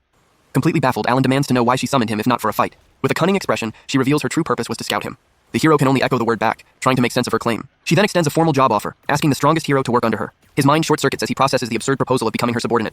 Overwhelmed by the bizarre turn of events, he can only manage a hollow, incredulous laugh. The Demon Queen calmly confirms she's fully aware of his identity as a hero. Alan dismisses the idea as absurd, stating a hero would never be hired by a demon lord. He clenches his fist, reminding her of the 1,000-year war where defeat means annihilation for their people. She interrupts, explaining that she wants him precisely because he is the hero. He warns her that trying to manipulate him is a waste of time, a trick better suited for a rookie. The Demon Queen simply agrees, acknowledging everything he said is true. Her unexpected agreement leaves Alan completely speechless and confused. She then shrewdly observes that he seems deeply dissatisfied with his current situation. He reels back, wondering if she can read his mind, as he's never spoken of his discontent to anyone. She continues, accurately describing his harsh working conditions and meager pay, leaving him utterly stunned. Stunned by her insight, he demands to know how she could possibly understand his situation. The Demon Queen smirks, clarifying that she doesn't read minds, she just has her ways of knowing. His hand trembles as he internally questions her honesty, suspecting she's hiding a powerful ability. She continues her pitch, pointing out the absurdity of his last payment and how impossible it is to survive on it. With a flourish, she reveals the secret to her knowledge, a small, unassuming magic tool. She explains that this one-time use item let her peer into his true thoughts from a great distance. The Demon Queen lays out his harsh reality. He's a hero who can't demand a living wage, yet a human who needs one to survive. She warns that his current path will only lead to burnout, but he weakly tries to deny it. Despite her painfully accurate assessment, his resolve begins to harden. He defiantly declares his identity as a hero, refusing to be tempted by her sweet talking. He accuses her of being just another tyrant, using her power for selfish personal gain. The Demon Queen calmly states that she is different from all the others. With a confident smile, she reveals her true ambition, the peaceful coexistence of all races. Alan is utterly stunned, barely able to comprehend a demon lord seeking peace. She clarifies that her vision of coexistence extends beyond just humans and demons to include all other races. The hero is left completely speechless, his hair practically standing on end from the shock. She admits that achieving such a grand goal requires power, and she needs his strength to make it a reality. His mind reels, completely unable to process this unbelievable turn of events. She then lays out an irresistible benefits package, promising a salary, bonuses, and generous paid time off. A scale appears in his mind, weighing his title as hero against the incredibly favorable terms of the demon lord's offer. Alan shouts his refusal, but the Demon Queen assures him that demons are honor-bound to their contracts. Undeterred, she smiles confidently and prepares to repeat her irresistible offer. The hero struggles to resist, admitting her tempting words are starting to break through his defenses. Her voice echoes with a grand declaration, officially hiring him under these incredible conditions. He kneels before her, completely overwhelmed by the greatest dilemma of his life. Sensing his hesitation, she sweetens the deal with free food, causing him to pop out from his hiding spot in shock. He clutches his head in turmoil, his identity as a hero clashing painfully with the tempting offer.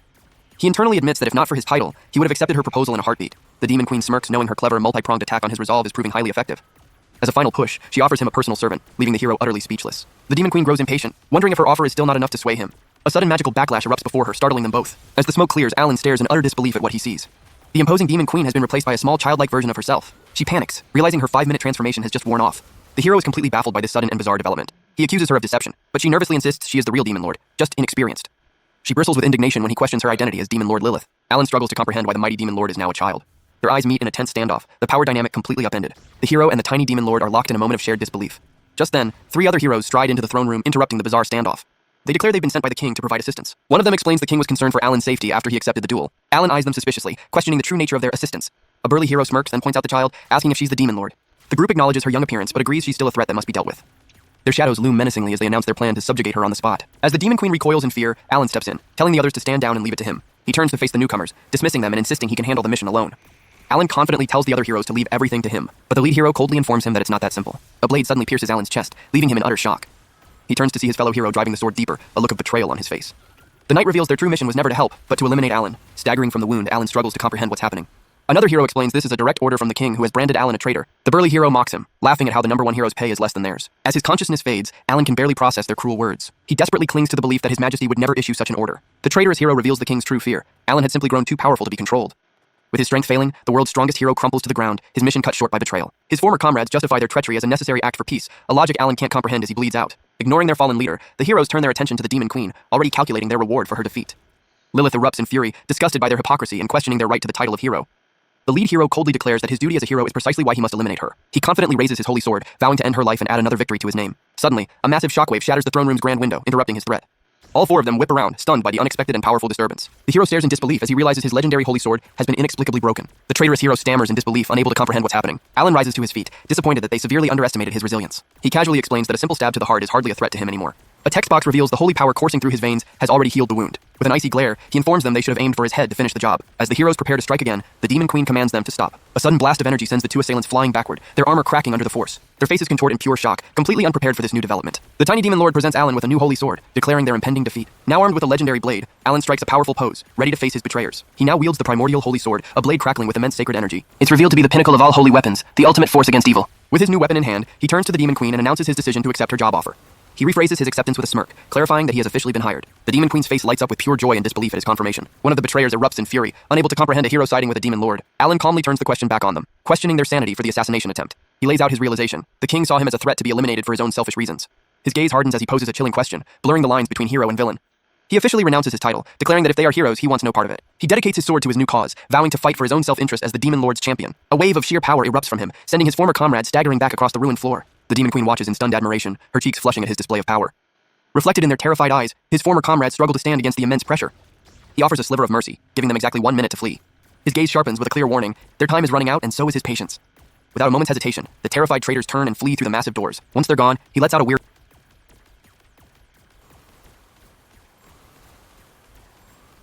The story begins with the protagonist Liu Ye, a player who never took games seriously. Because of this, he could only watch helplessly as his sister was murdered by an unknown person wielding a sword. The weight of guilt fell upon Liu Ye as the older brother he failed to protect her. Lost in thoughts, trying to understand where he went wrong and what led to this tragic outcome, he didn't notice the silhouette of a man with a sword approaching from behind. In an instant, the blade pierced his body, causing him to bleed. While still conscious, a stranger picked him up and without hesitation threw him next to his sister's lifeless body. Stunned, Liu Ye refused to accept reality. If he had known their end would be like this, he would have taken the game seriously from the start. Since the death of their parents, they had been alone, and Liu Ye's greatest dream was to take care of his sister, ensuring she had a promising future. He was dedicated to the game called Yuan World, but for him, it was just a pastime. Little did he know that this virtual world would take control of reality, granting players the abilities of their characters, leading to a global collapse. Liu Ye watched helplessly as his sister died, while two nearby players laughed and discussed their next steps. Suddenly, something awakened within him. He rose with three fixed thoughts. First, he hated that world, where the rules were changed so easily. Second, he despised himself for not taking the game seriously. And above all, he harbored a deep hatred for his sister's killer, who clearly had enjoyed killing her. With a swift motion, Liu Ye grabbed something from the ground and threw it at the killer's head, making him lose his balance. The enemy, dazed, touched his head, confused about what had happened and where the object had come from. Liu Ye, lying on the ground, watched everything with a satisfied smile, happy that he had at least resisted a little. However, his fate was already sealed. Without hesitation, the killer decapitated Liu Ye, saying he would never allow a level 1 weakling to challenge him. Something, however, was wrong. Liu Ye woke up in his bed at home. Outside, an announcement echoed through the streets. There were only 8 hours left until the opening of the game Yuan World. Liu Ye stood up abruptly, unable to believe what was happening, as he remembered perfectly being killed. Looking around, he didn't recognize where he was until he realized it was his old apartment where he had lived 3 years ago. Suddenly, the door opened and a female voice echoed through the room. Liu Ye froze, unable to believe what he was seeing. In the hallway stood his sister, holding a box containing the authorization for the game Yuan World. With a trembling voice, he asked what year it was. Liu Yun, surprised by the question, replied jokingly that it seemed like he had woken up in a bad mood and said it was the year 2030. That hit him hard. Liu Ye stood still, unable to believe what he was hearing. Quickly getting up, he ran to the window. With his mouth slightly open, he realized that he had returned exactly to the day Yuan World was activated for the first time. Without hesitation, he hugged his sister tightly and promised himself that this time, he would not allow them to die. He would become the strongest player unless all of this was just a dream. It was July 27, 2030. The virtual reality game Yuan World was released, and on September 1, it took control of the world. All players received the abilities of their characters within the game. The marginalized and the lower classes of society, all of a sudden, acquired incredible powers. For the first time, they felt a strength they never imagined they could possess. Because of this, chaos ensued and endless wars over money and power began. Our protagonist followed the path of a player who only explored the game world. This led him to a tragic fate. Due to his low level, he ended up dying in Yuan World. However, by some miracle, he had an unexpected stroke of luck. He was reborn and returned 3 years back in time to the exact moment when the game was about to be released. This time, he was determined to become the strongest. Mentally, he returned to reality and was surprised when his sister pushed him, as he had unknowingly started hugging her. She was extremely embarrassed, thinking her brother was just bothering her. Scratching his head, he smiled awkwardly and said surprised that he really seemed to be doing that. We jump forward 8 hours in time to the moment of the Yuan World launch. Our protagonist put on the virtual reality glasses and lay down on his bed. He knew there were only 34 days left before the game would dominate the world. If he could become the strongest player during this period, he and his sister wouldn't die. Upon entering the game, he appeared in the initial plaza, where many players had already gathered.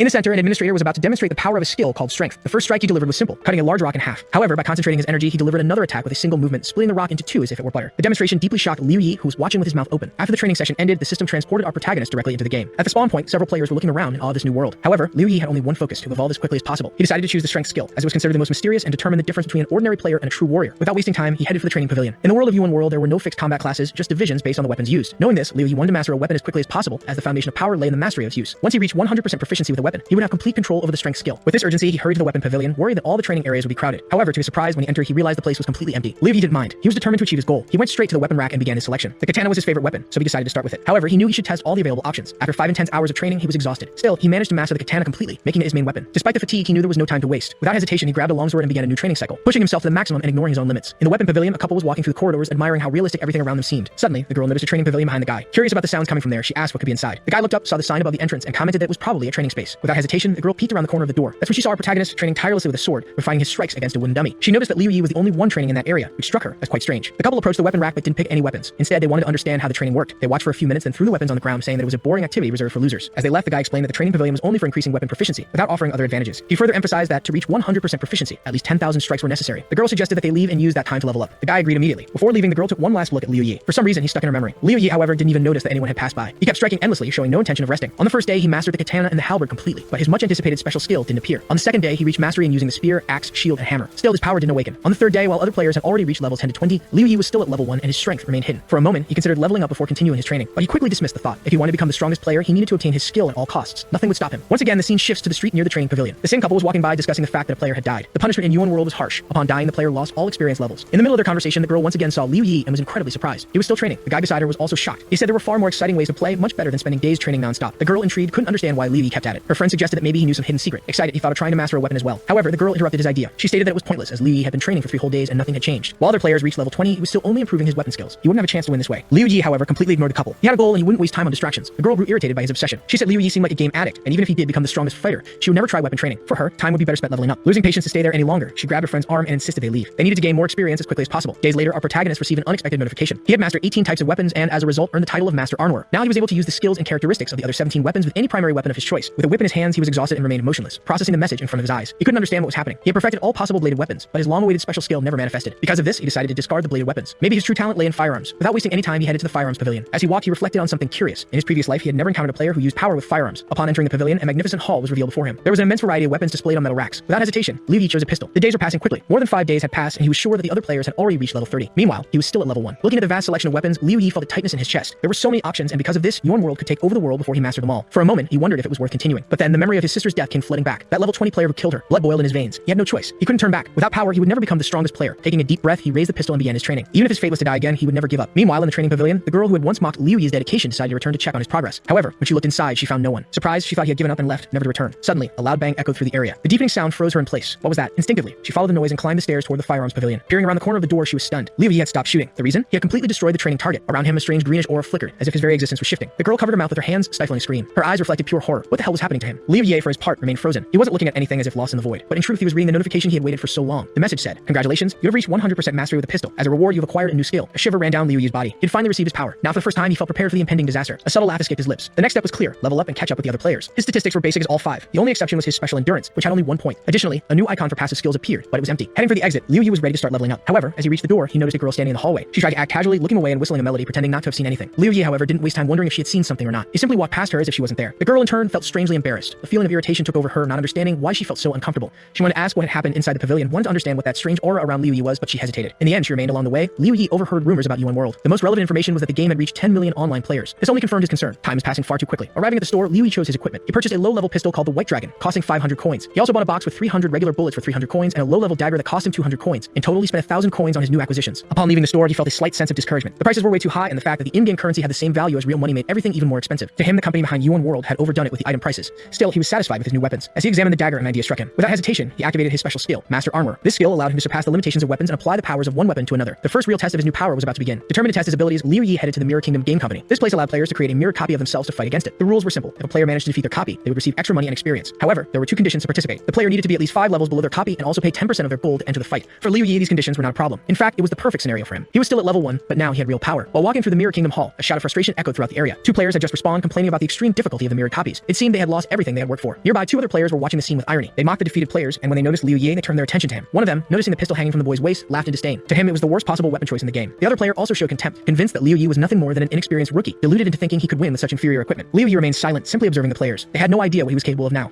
After confirming his decision, Liu Yi mentally prepared himself for his first battle in the Mirror Kingdom. He knew that, due to his lack of experience, the odds were against him. However, he also understood that he had no choice but to fight. He accessed the system menu to familiarize himself with the interface. After navigating for a moment, another notification appeared, asking for confirmation to face a mirror player. Despite his fear, Liu Yi confirmed his participation, fully aware of the consequences. The system then displayed a notification requesting confirmation of the participation fee, which amounted to 100 coins. After accepting, a second notification appeared, reminding him that once inside the Mirror Kingdom, players could not leave until the battle was completed. A few moments later, Liu Yi found himself transported to the arena. His opponent was a player, ready for combat. The countdown began, and the battle was about to start in 10 seconds. When the countdown reached 5 seconds, Liu Yi's nerves took over. He had never fought anyone voluntarily, and the fear of confrontation was overwhelming. His leg began to shake involuntarily, distracting him even more. Trying to calm himself, he patted his leg. However, this distraction caused him to miss the start of the battle. His opponent, wielding a red sword, immediately launched an attack. Liu Yi thought everything was lost before it even began, but to his surprise, he managed to dodge the first strike and attempted to shoot at the enemy. Unfortunately, all of his shots missed, and as he lost his balance, he nearly fell. The enemy kept advancing, and taking advantage of Liu Yi's instability, easily disarmed him. Now, without weapons, Liu Yi had to face the red sword using only his physical strength. The opponent seemed certain of his victory. Still, in that moment of doubt, Liu Yi realized that he couldn't give up. This was his second chance at life, and he wasn't going to waste it. He activated his Master Archer skill, which allowed him to modify the properties of the blade. With the increased strength of the blade, Liu Yi was able to stop the opponent's sword strike with ease. The enhanced power of the blade allowed him to counterattack with a force he didn't know he had. With skill and precision, he cut the enemy's sword, disabling it, and then defeated him swiftly. Despite the victory, Liu Yi was still trembling with nerves. His hands were shaking and his breathing was heavy, a reaction he couldn't control. He felt a wave of frustration for not being able to calm down after the victory. Meanwhile, a few minutes earlier, 2 other players were walking through the arena, discussing their plans to gather members for their teams. They talked about how difficult it had become to win battles in the Mirror Kingdom, especially with the large clans competing against smaller teams. As Liu Yi celebrated his victory, the 2 players observing him were shocked by the result. They couldn't believe that a level 1 player with minimal equipment had managed to defeat an opponent 5 levels higher. In reality, the 2 players weren't looking for allies, but rather betting money on other players hoping to profit. One of them quickly checked the odds of the bets on a site called Backstage Garden, eager to see how much they would earn from their wagers. The other, on the other hand, was carefully analyzing Liu Yi's movements, intrigued by how a player of such a low level could defeat their opponent. Liu Yi watched his opponent strikes closely as the countdown to the start of the battle continued. The guy with green hair observed every move Liu Yi made, saying that the answer had arrived, while the second player commented that it was an excellent choice, never taking his eyes off Liu Yi. Ye. Both were eager to see which mirror copy Liu Ye would choose, hoping to place their bets. Liu Ye checked his own stats. He had reached level 5 and his attributes had doubled, but he still felt weak. He realized he needed to become stronger, that he had to overcome his fear of battle, because if he didn't, he would die soon. With determination, he immediately chose his next opponent, a mirror copy ranked 55th, known as Strikes. The system teleported him to the arena almost instantly. The two guys who had been watching Liu Ye were waiting to place their bets on his fight, but were confused when they saw who his opponent would be. They were shocked when they realized that Liu Ye had chosen a level 10 mirror copy, nicknamed Strikes. The guy with green hair snapped back to reality, realizing that Liu Ye had chosen the strongest opponent possible from the hundreds of level 10 players. He wondered what would happen to their bet, hoping it hadn't been placed yet, but the guy with white hair revealed that the bet had already been made, and there was nothing they could do about it. He hoped that, in case of defeat, the green-haired friend wouldn't tell anyone about the bet, as he didn't want to be embarrassed. The betting organizer then announced the odds for the match,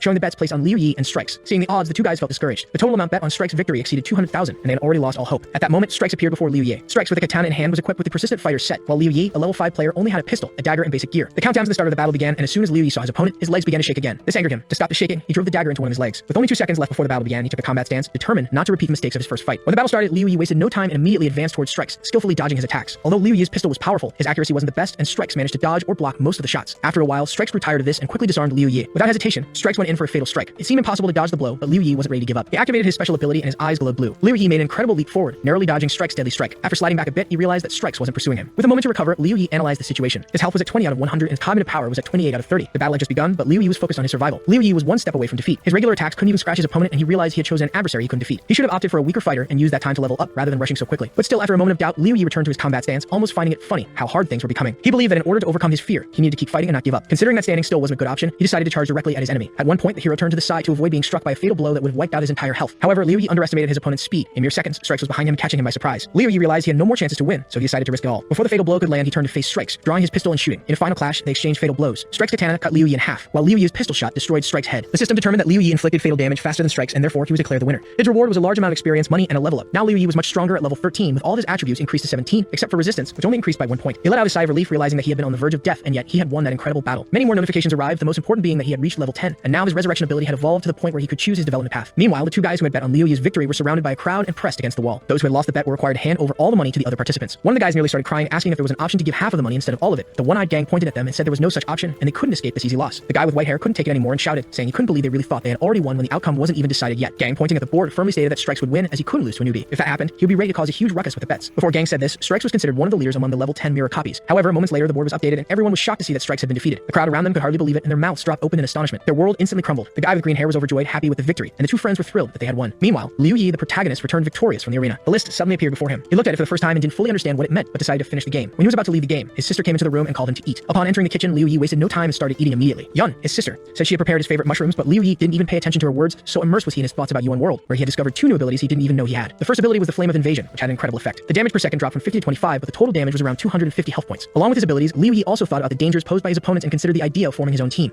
After eating quickly, he thanked his sister and headed back to his room, which surprised her, as he had barely eaten a plate of food. This even hurt her a bit, and she thought that he would need to find someone to cook for him. Now back in Yuan World, within the Mirror World's buildings, a man was on his knees before Gang Z, begging to be allowed to keep half of the money as had been proposed. However, the man wasn't so simple and continued to beg, saying that all the money he had bet on Strike's victory wasn't his, but his family's. If he lost it all, he would likely face severe punishment. Gang Z, still mocking him, said that just a minute ago he had rejected such an offer, and now the man was offering the same thing. Before he could finish speaking, a guy with red hair appeared and slammed Gang Z's head against the wall, saying that he would have to return all the lost money from the bet against Strikes. The guy with red hair was named Jack and was from the New Order Guild responsible for the Mirror World. Gang was pressed against the wall, trying to explain that the person who defeated Strikes had nothing to do with him, as he had only placed the bet and didn't know that Liu Ye would choose the Strikes copy to defeat him. But what Gang said to Jack didn't bother him at all. Jack replied that in the end the guy with white hair was the one who came out on top, and even if Gang managed to escape responsibility, things would be dealt with differently in the real world. Gang tried to defend himself as best as he could, and in order to avoid trouble in real life, offered all the money he had earned from the bet. However, Jack suddenly refused, saying he didn't need it and let the poor man go. Gang thought for a moment, and with a very serious expression on his face, said that he had nothing else to offer as compensation. Jack, with a terrifying look, merely commented that Gang would have to do him a favor, and of course he had no choice but to agree. Now back to our hero. After dinner, he entered the game again to continue leveling up. He knew he couldn't hesitate, as he needed to be well prepared for Judgment Day. Soon, Liu Ye received a notification confirming his choice, which was to improve the skill Cure Key. Without hesitation, he confirmed the upgrade and soon received 3 notifications. The first was about the skill he had chosen. The second informed him that his counter was complete and his combat strength was now 15.6. Additionally, he received a new title called Low-Level Warrior. One of the biggest surprises for Liu Ye was realizing that by choosing the skill, he had acquired a double attribute and several of his stats had increased significantly. When he looked at his stats, he was very surprised as some of his attributes had risen considerably. When he reached level 100, Liu Ye became much weaker, and he realized this because although he had only reached level 13, with the new attributes and bonuses, he was now at the same level as a level 26 character. Liu Ye then reflected on the possibility of defeating a level 20 Strikes with his current strength. However, from being an insecure guy, Liu Ye transformed into someone confident, determined to challenge Strikes, considering him his opponent and wanting to test his strength against him. Next, a notification appeared before him asking for confirmation for a battle with Strikes, to which he promptly responded, confirming. A few seconds after choosing his opponent, the bets for the fight started appearing at the neighborhood betting houses and in the player chat. Someone placed a bet, and 2 guys whom Jack had asked to spread the information began to promote it. One of them bet all his money on the protagonist's victory, which outraged the man with golden hair. They didn't need to place bets, but the guy with white hair was convinced that now Jack couldn't do anything because even if he tried, he wouldn't get support from his group called the New Order. The blonde guy noticed the disdainful smile from his friend and deduced that Jack had forced him to promote the odds in favor of the protagonist. However, he didn't understand the significance of the situation, as it was obvious that no one would bet on Liu Ye and the odds would be very low. But the guy didn't respond because his task was only to cause confusion. The scene shifted to the battle arena within the Mirror Kingdom, where the fight was about to begin in 10 seconds. On one side, Strikes, level 20, armed with 2 katanas and advanced armor. On the other, Liu Yi, level 13, with only a pistol, a dagger, and beginner gear. Liu Yi began to reflect, thinking that with enough cognitive power reserve, he would be able to predict the right moment to easily destroy Strikes. The system announced the start of the battle. The protagonist didn't hesitate and attacked immediately. Strikes managed to defend with his katanas, deflecting all the bullets. While attacking, Liu Yi tried to get closer, reflecting the blows. He noticed that the dual attributes had practically eliminated the strength gap between them, which boosted his confidence. Now battles with high-level opponents wouldn't be as intense as before. Dodging from side to side, Liu Yi only used his pistol and reflected on how much stronger he had become. He allowed the enemy to get close enough so he could attack with his daggers and aim for Strike's head, planning to end the fight in the final seconds. With a smile on his face, he was about to kill the opponent and finish the battle. Strikes, on the other hand, couldn't believe that a weak, low-level player was able to attack him and stood frozen, with no reaction. At the moment Liu Yi saw his opponent's face, he became confused and didn't know what to do, canceling the pistol shot. As the hero had slowed Strikes down, there was enough time for a counterattack. However, after dodging, Liu Yi jumped backward, avoiding any damage. Suddenly, he was overwhelmed with a wave of anger as he remembered his opponent, stopping his action and holding his head, unsure of how to proceed. He didn't understand why he hadn't shot and thought about the fact that he was afraid and also that he simply feared death. Looking at his opponent and the weapon, the young man thought he would never be able to take his fate into his own hands, and most importantly, that he would never grow and would continue to fear everyone in his way. Tightening the weapon harder, he understood that his future was being decided right there. Despite his opponent, the girl also understood that only one winner would leave this battle and the protagonist's fate was at stake. With an impressive leap towards Strikes, both decided to collide head-on. Strikes delivered the first blow, which should have decapitated our hero, but Liu Yi, in turn, managed to dodge, quickly moving behind him. Then he grabbed him by the head, pointed the gun, and in that moment, his thoughts were clear. He had already grown, become a completely different person. Without hesitation for even a second, Liu Yi fired, and soon 3 notifications appeared before him. The first said that he had defeated Strikes, the second that his level had increased, and the third that he had reached level 20, now able to choose how to further develop his power. The protagonist's face was incredibly serious. He understood that now not only had he grown, but he was also ahead of all the other players. Meanwhile, in the lobby, those who had bet on our hero couldn't believe what they were seeing, as they had truly won. Then, unexpectedly, the guy with green hair commented that the bets didn't affect the other players. Even though Jack had opened his second bet on a level 20 Strikes, he still lost to Liu Yi. Now, everyone knew how strong he was. The same guy began to think that after defeating a level 20 Strikes, Liu Yi had probably reached level 22 or even 23. He concluded that Liu Yi could only fight against level 30 mirror copies, whose rewards were very high. The hero knew it was Strikes, but the guy couldn't understand how Liu Yi had so much confidence that he could defeat a level 30 Strikes mirror copy with 100% certainty. They assumed that as soon as the protagonist faced the level 30 Strikes, he would likely lose and be in great danger. As soon as Liu Yi teleported back to the Mirror Kingdom, he realized that not only had he grown, but he had also placed himself ahead of the other players. Looking at the tournament standings, he saw a level 30 mirror copy of Strikes occupying first place. If, in previous battles, Liu Yi had proven to himself that he was stronger than the other players, now he needed to destroy the level 30 mirror copy of Strikes, as most players said it was invincible. Before entering the battle, rumors started circulating around the protagonist, saying that one of the players had restarted to take revenge on the level 30 Strikes, but in the end, lost. The invincible copy and the strongest fighter were attributed to Strikes for a reason, and the most important thing, he had heard that, thanks to this copy, the New Order Guild had become the strongest because of Strikes. After that, Liu Yi didn't hesitate to call the system in front of him with a murderous look as he was eager for the fight with Strikes. The system asked again if Liu Yi really wanted to enter the battle against the level 30 mirror copy of Strikes. Of course, he didn't hesitate, and the system immediately transferred him. Jack, who was observing Liu Yi from afar, ordered all his subordinates to open bets on Strike's victory. We shifted to 2 guys, and one of them opened a bet on the protagonist's victory, which caused the green-haired man to lose his patience. He believed Liu Yi had no chance against the level 30 Strikes. However, the white-haired guy didn't listen to his words but stated that he believed in Liu Yi. Soon we were transported to the arena, where the enemy Strike's level 30 was. His weapon was quite unusual, a katana named Last Will, and the armor called Fierce. Liu Yi, on the other hand, was at level 23 with a pistol, a common dagger, and beginner equipment, which seemed to indicate that he had no chance at all. After a moment, a notification appeared before Liu Yi, informing him that his intelligence attribute had surpassed 100 points and the knowledge power of intelligence had increased by +1. Focused on the notifications, Liu Yi didn't notice that the battle had started. Strikes didn't waste time and attacked immediately, dealing 411 damage to Liu Yi's health. Liu Yi was shocked, as he only had 18 health left, and he couldn't believe Strike's speed. The second attack should have finished Liu Yi, but somehow he managed to defend with his dagger and didn't die. With each second of the battle, Liu Yi became more frustrated with his opponent, realizing the severity of the fight. If he had defended just 1 second later, he would have died and wouldn't have had time to apply healing. With great difficulty, he managed to repel the attack and dodge backward while dealing damage to Strikes with his pistol. Each bullet flew with impressive precision. Liu Yi didn't want to prolong the fight and tried to finish the battle as quickly as possible. However, all his attempts to hurt the opponent were in vain, as Strikes easily dodged them, giving the impression that everything was happening in slow motion for him. With a single movement, Strikes was within Liu Yi's reach, about to end the fight with a blow. Liu Yi hadn't expected such a twist, and to his surprise, Strikes, who barely accepted the dagger attack, still managed to deal damage to the protagonist, forcing him to heal constantly. Liu Yi couldn't withstand the attack, and for a moment, if he had reacted, he would have moved on to the next world in the game. However, he recovered in time, dodging Strikes' attack by crouching and moving to the side. Liu Yi immediately increased the distance between them and tried once more to deal damage to Strikes with his pistol. Suddenly, Liu Yi plunged into his own thoughts and realized that despite his stats being similar to those of the level 46 Strikes, Strikes was still managing to pressure him. But after composing himself, Liu Yi was not willing to give up. He understood that if this was all of Strike's power, he could easily deal incredible damage in a few seconds and secure the victory. That's when Liu Yi decided to use the skill Blessing Study. The skill increased all the target's stats, along with activating an uncommon state, lasting for 1 minute. Liu Yi also studied the curse, which could cause 1 of 10 effects such as weakness, aging, lethargy, stupidity, fatigue, poisoning, hallucinations, perception changes, chaos, and madness. After learning the skill, a notification appeared before the protagonist saying that the blessing had been learned. Its combat power was 15, but the most important thing was that the guy's stats had increased several times, giving the protagonist a significant advantage over Strikes. Liu Yi didn't hesitate and shouted to activate the blessing, as he understood he didn't have enough levels to defeat Strikes, but he trusted his attributes to do so. Moments later, a notification appeared, informing him that he had spent 400 cognitive power points and that all his attributes had increased by 200 for exactly 1 minute, after which they would return to normal. A white aura began to surround Liu Yi, spraying terror to all who stood in front of him. It was this aura that gave him courage, as he knew that by activating the skill for a full minute, he would have enough power to destroy Strikes. Strikes, caught off guard, stood still, preparing for the protagonist's next attack, but decided to take a more proactive approach. He charged at full speed, intending to finish Liu Yi off once and for all, so they wouldn't have to face him again. Liu Yi briefly thought that once he defeated Strikes, everyone would immediately assume that he hit incredible skills and attributes, making him known as the strongest player. But as he regained his focus, Liu Yi realized that the enemy was closing in rapidly while he dodged from side to side. Even dodging, it wasn't enough to avoid Strikes, who was already close enough to attack. Liu Yi then aimed his pistol and fired. The first bullet hit Strikes in the chest, causing him to halt his attack and become confused. After the first shot, Liu Yi didn't stop, continuing to fire the enemy relentlessly. A few seconds later, more than 10 holes were visible in Strike's body, which should have indicated he was down. But suddenly, he was completely unharmed and ready to continue the fight. With a smile on his face, the enemy seemed to have understood what was happening. While reloading his magazine, Strikes realized that firstly, the protagonist's stats were much higher than those of players of the same level, and additionally, he possessed passive abilities that activated during critical moments. This was Strike's true strength. Moreover, the system of the Mirror Kingdom worked against NEP players, which made victories even harder to achieve. Liu Yi understood that he was an exception, and so he took a combat stance. With the duration of the blessing nearing its end, he knew he needed to finish off Strikes before then. Determined to prevent the enemy from dying prematurely, Liu Yi began attacking Strikes. There were only 25 seconds left in his active ability. As he attacked, he knew he couldn't afford to lose, as the current goal was to surpass his past and take control of his destiny, something he had failed to do before. With each new attack, Strikes got got closer to the protagonist. With 15 seconds remaining, Liu Yi jumped backward and launched a counterattack. As time ticked away, Liu Yi continued to attack and repel Strike's strikes, not giving the enemy a moment's rest. Just a few seconds before the skill ended, a bullet shot straight into Strike's forehead, destroying his armor. Strikes began to shake violently, and his weapon fell from his hands. He stopped attacking, and a moment later, completely exhausted. He collapsed, showing clear signs that he no longer had any life left. The system notification began to dissolve. The enemy's body lay on the ground, and Liu Yi stared at it, unable to believe that he had defeated the most powerful opponent in the Mirror Kingdom's copy world. He already imagined the comments that would follow his victory, as now he would be called the strongest player, the one who managed to defeat a level 30 enemy, the mighty Strikes. Moreover, his hidden abilities were incredible, granting him the properties of an invincible warrior. Someone commented that these titles meant nothing to level 30 players, as they belonged to completely different worlds in terms of strength. To illustrate, one of the spectators explained that at most a level 30 player was like a ground beneath the protagonist's feet, meaning they would never reach his level. The protagonist's imagination made his self-esteem soar, further boosting his morale after his victory over Strikes. Then several notifications appeared on his interface. The first congratulated him for his victory over Strikes, while the second informed him of his massive rewards, both in money and experience. He could barely contain his happiness as he not only gained money and experience, but also overcame a huge fear. At that moment, the system teleported him back to the Mirror Kingdom. In the waiting room, Jack watched the battle, unable to believe that Liu Yi had defeated the strongest copy in the Mirror Kingdom. What angered him even more, however, was the money he had lost by betting on Strike's victory. Meanwhile, two players who had bet on the protagonist were euphoric. They jumped for joy, and a white-haired young man smiled at the surrounding stones, saying that he had been right about Liu Yi and that his bet had paid off. For that reason, he suggested that from now on, everyone should always follow their instincts. However, his friend grabbed his arm and warned that it was too early to celebrate, as many things could still happen. He then advised that they both disconnect from the game and in real life move to another apartment to avoid being found by Jack. The scene shifted to the real world at the protagonist's house, where he was sitting on his bed, silently reflecting on his victory over Strikes, the strongest copy in the game. Suddenly, the door opened and a girl appeared from another room, commenting that he was probably hungry and inviting him to eat something. However, he had other plans. With a smile on his face, he said they would go out for a walk, and he would take her for a barbecue. As they went down the stairs, the girl asked her brother where he had gotten the money from, since restaurants were expensive for them. Laughing, he replied that she wouldn't believe it, as he had won a large sum in the game, and that's why they needed to toast to their luck. His sister accepted without questioning and didn't ask for further details. The next day, still at the protagonist's house, he made an online purchase. After completing the transaction, he received confirmation that the order would arrive in 2 months. Sitting at the table, he couldn't believe it, as in just 24 days, Yuan World was supposed to take control of the real world, making those 2 months feel like an agonizing wait. Still, he had no choice, as the nearest store he checked was out of stock. Instead of letting it get him down, he gathered all his determination and decided that he needed to push himself even harder while waiting for the delivery. The scene then shifts, and we see two girls walking along the shoreline. They were extremely embarrassed, as all the passersby were staring at them. Suddenly, the best friend decided to ask Yun why Liu Yi had invited the girl on a date. Thoughts began to flood her mind, and she feared that something terrible had happened. However, Yun kept a radiant smile from ear to ear and remained silent for a moment, immersed in her thoughts. She was wondering how she would introduce her brother to her friend, as that was her true goal. After all, the girl was incredibly attractive, came from a good family, and most importantly, had a wonderful character. If she became her brother's fiancé, Yun wouldn't have to worry about anything anymore. A moment later, returning to reality, Yun smiled and replied that her brother had missed her a lot, which was why he wanted to see her. Without much expression, the friend asked where she had been lately, since she hadn't even responded in their workgroup. Yun began to suspect that her friend might have a boyfriend. But even if that were true, she wouldn't give up on her plans, as she had already firmly decided that she would go out with Liu Yi. Nayan, sighing, adjusted her cap and said she didn't even know how to explain it. Suddenly, the girl shouted loudly, revealing that her parents were forcing her to play an incredible online game. Yun was confused by that unexpected response and didn't know what to say. Meanwhile, we were transported to a local bar. Jack, filled with rage, struck a red-haired girl whom he had called over in an attempt to calm him down. The blow was brutal, and the girl fell to the ground, hitting it violently. Even while injured and struggling to stay conscious, Jack continued to attack her. He hated the way she tried to calm him, as he felt that she pitied him, and that was something he despised. A crowd began to gather around, outraged by what they were witnessing, but no one had the courage to intervene. After all, this wasn't the first time Jack had acted this way. When he noticed the stares of the people around him, he became even angrier and asked what they were whispering about him. However, no one responded. On the contrary, one by one, they began to disperse, running in different directions to avoid meeting the same fate as the girl lying on the ground. Still dissatisfied, Jack spat on the girl before picking up his phone upon hearing someone call him a friend. He answered the call immediately and asked if the person on the other end had found the protagonist's address. The answer was negative, but the person assured him they had a plan. Jack listened carefully and without hesitation asked if the plan was truly foolproof.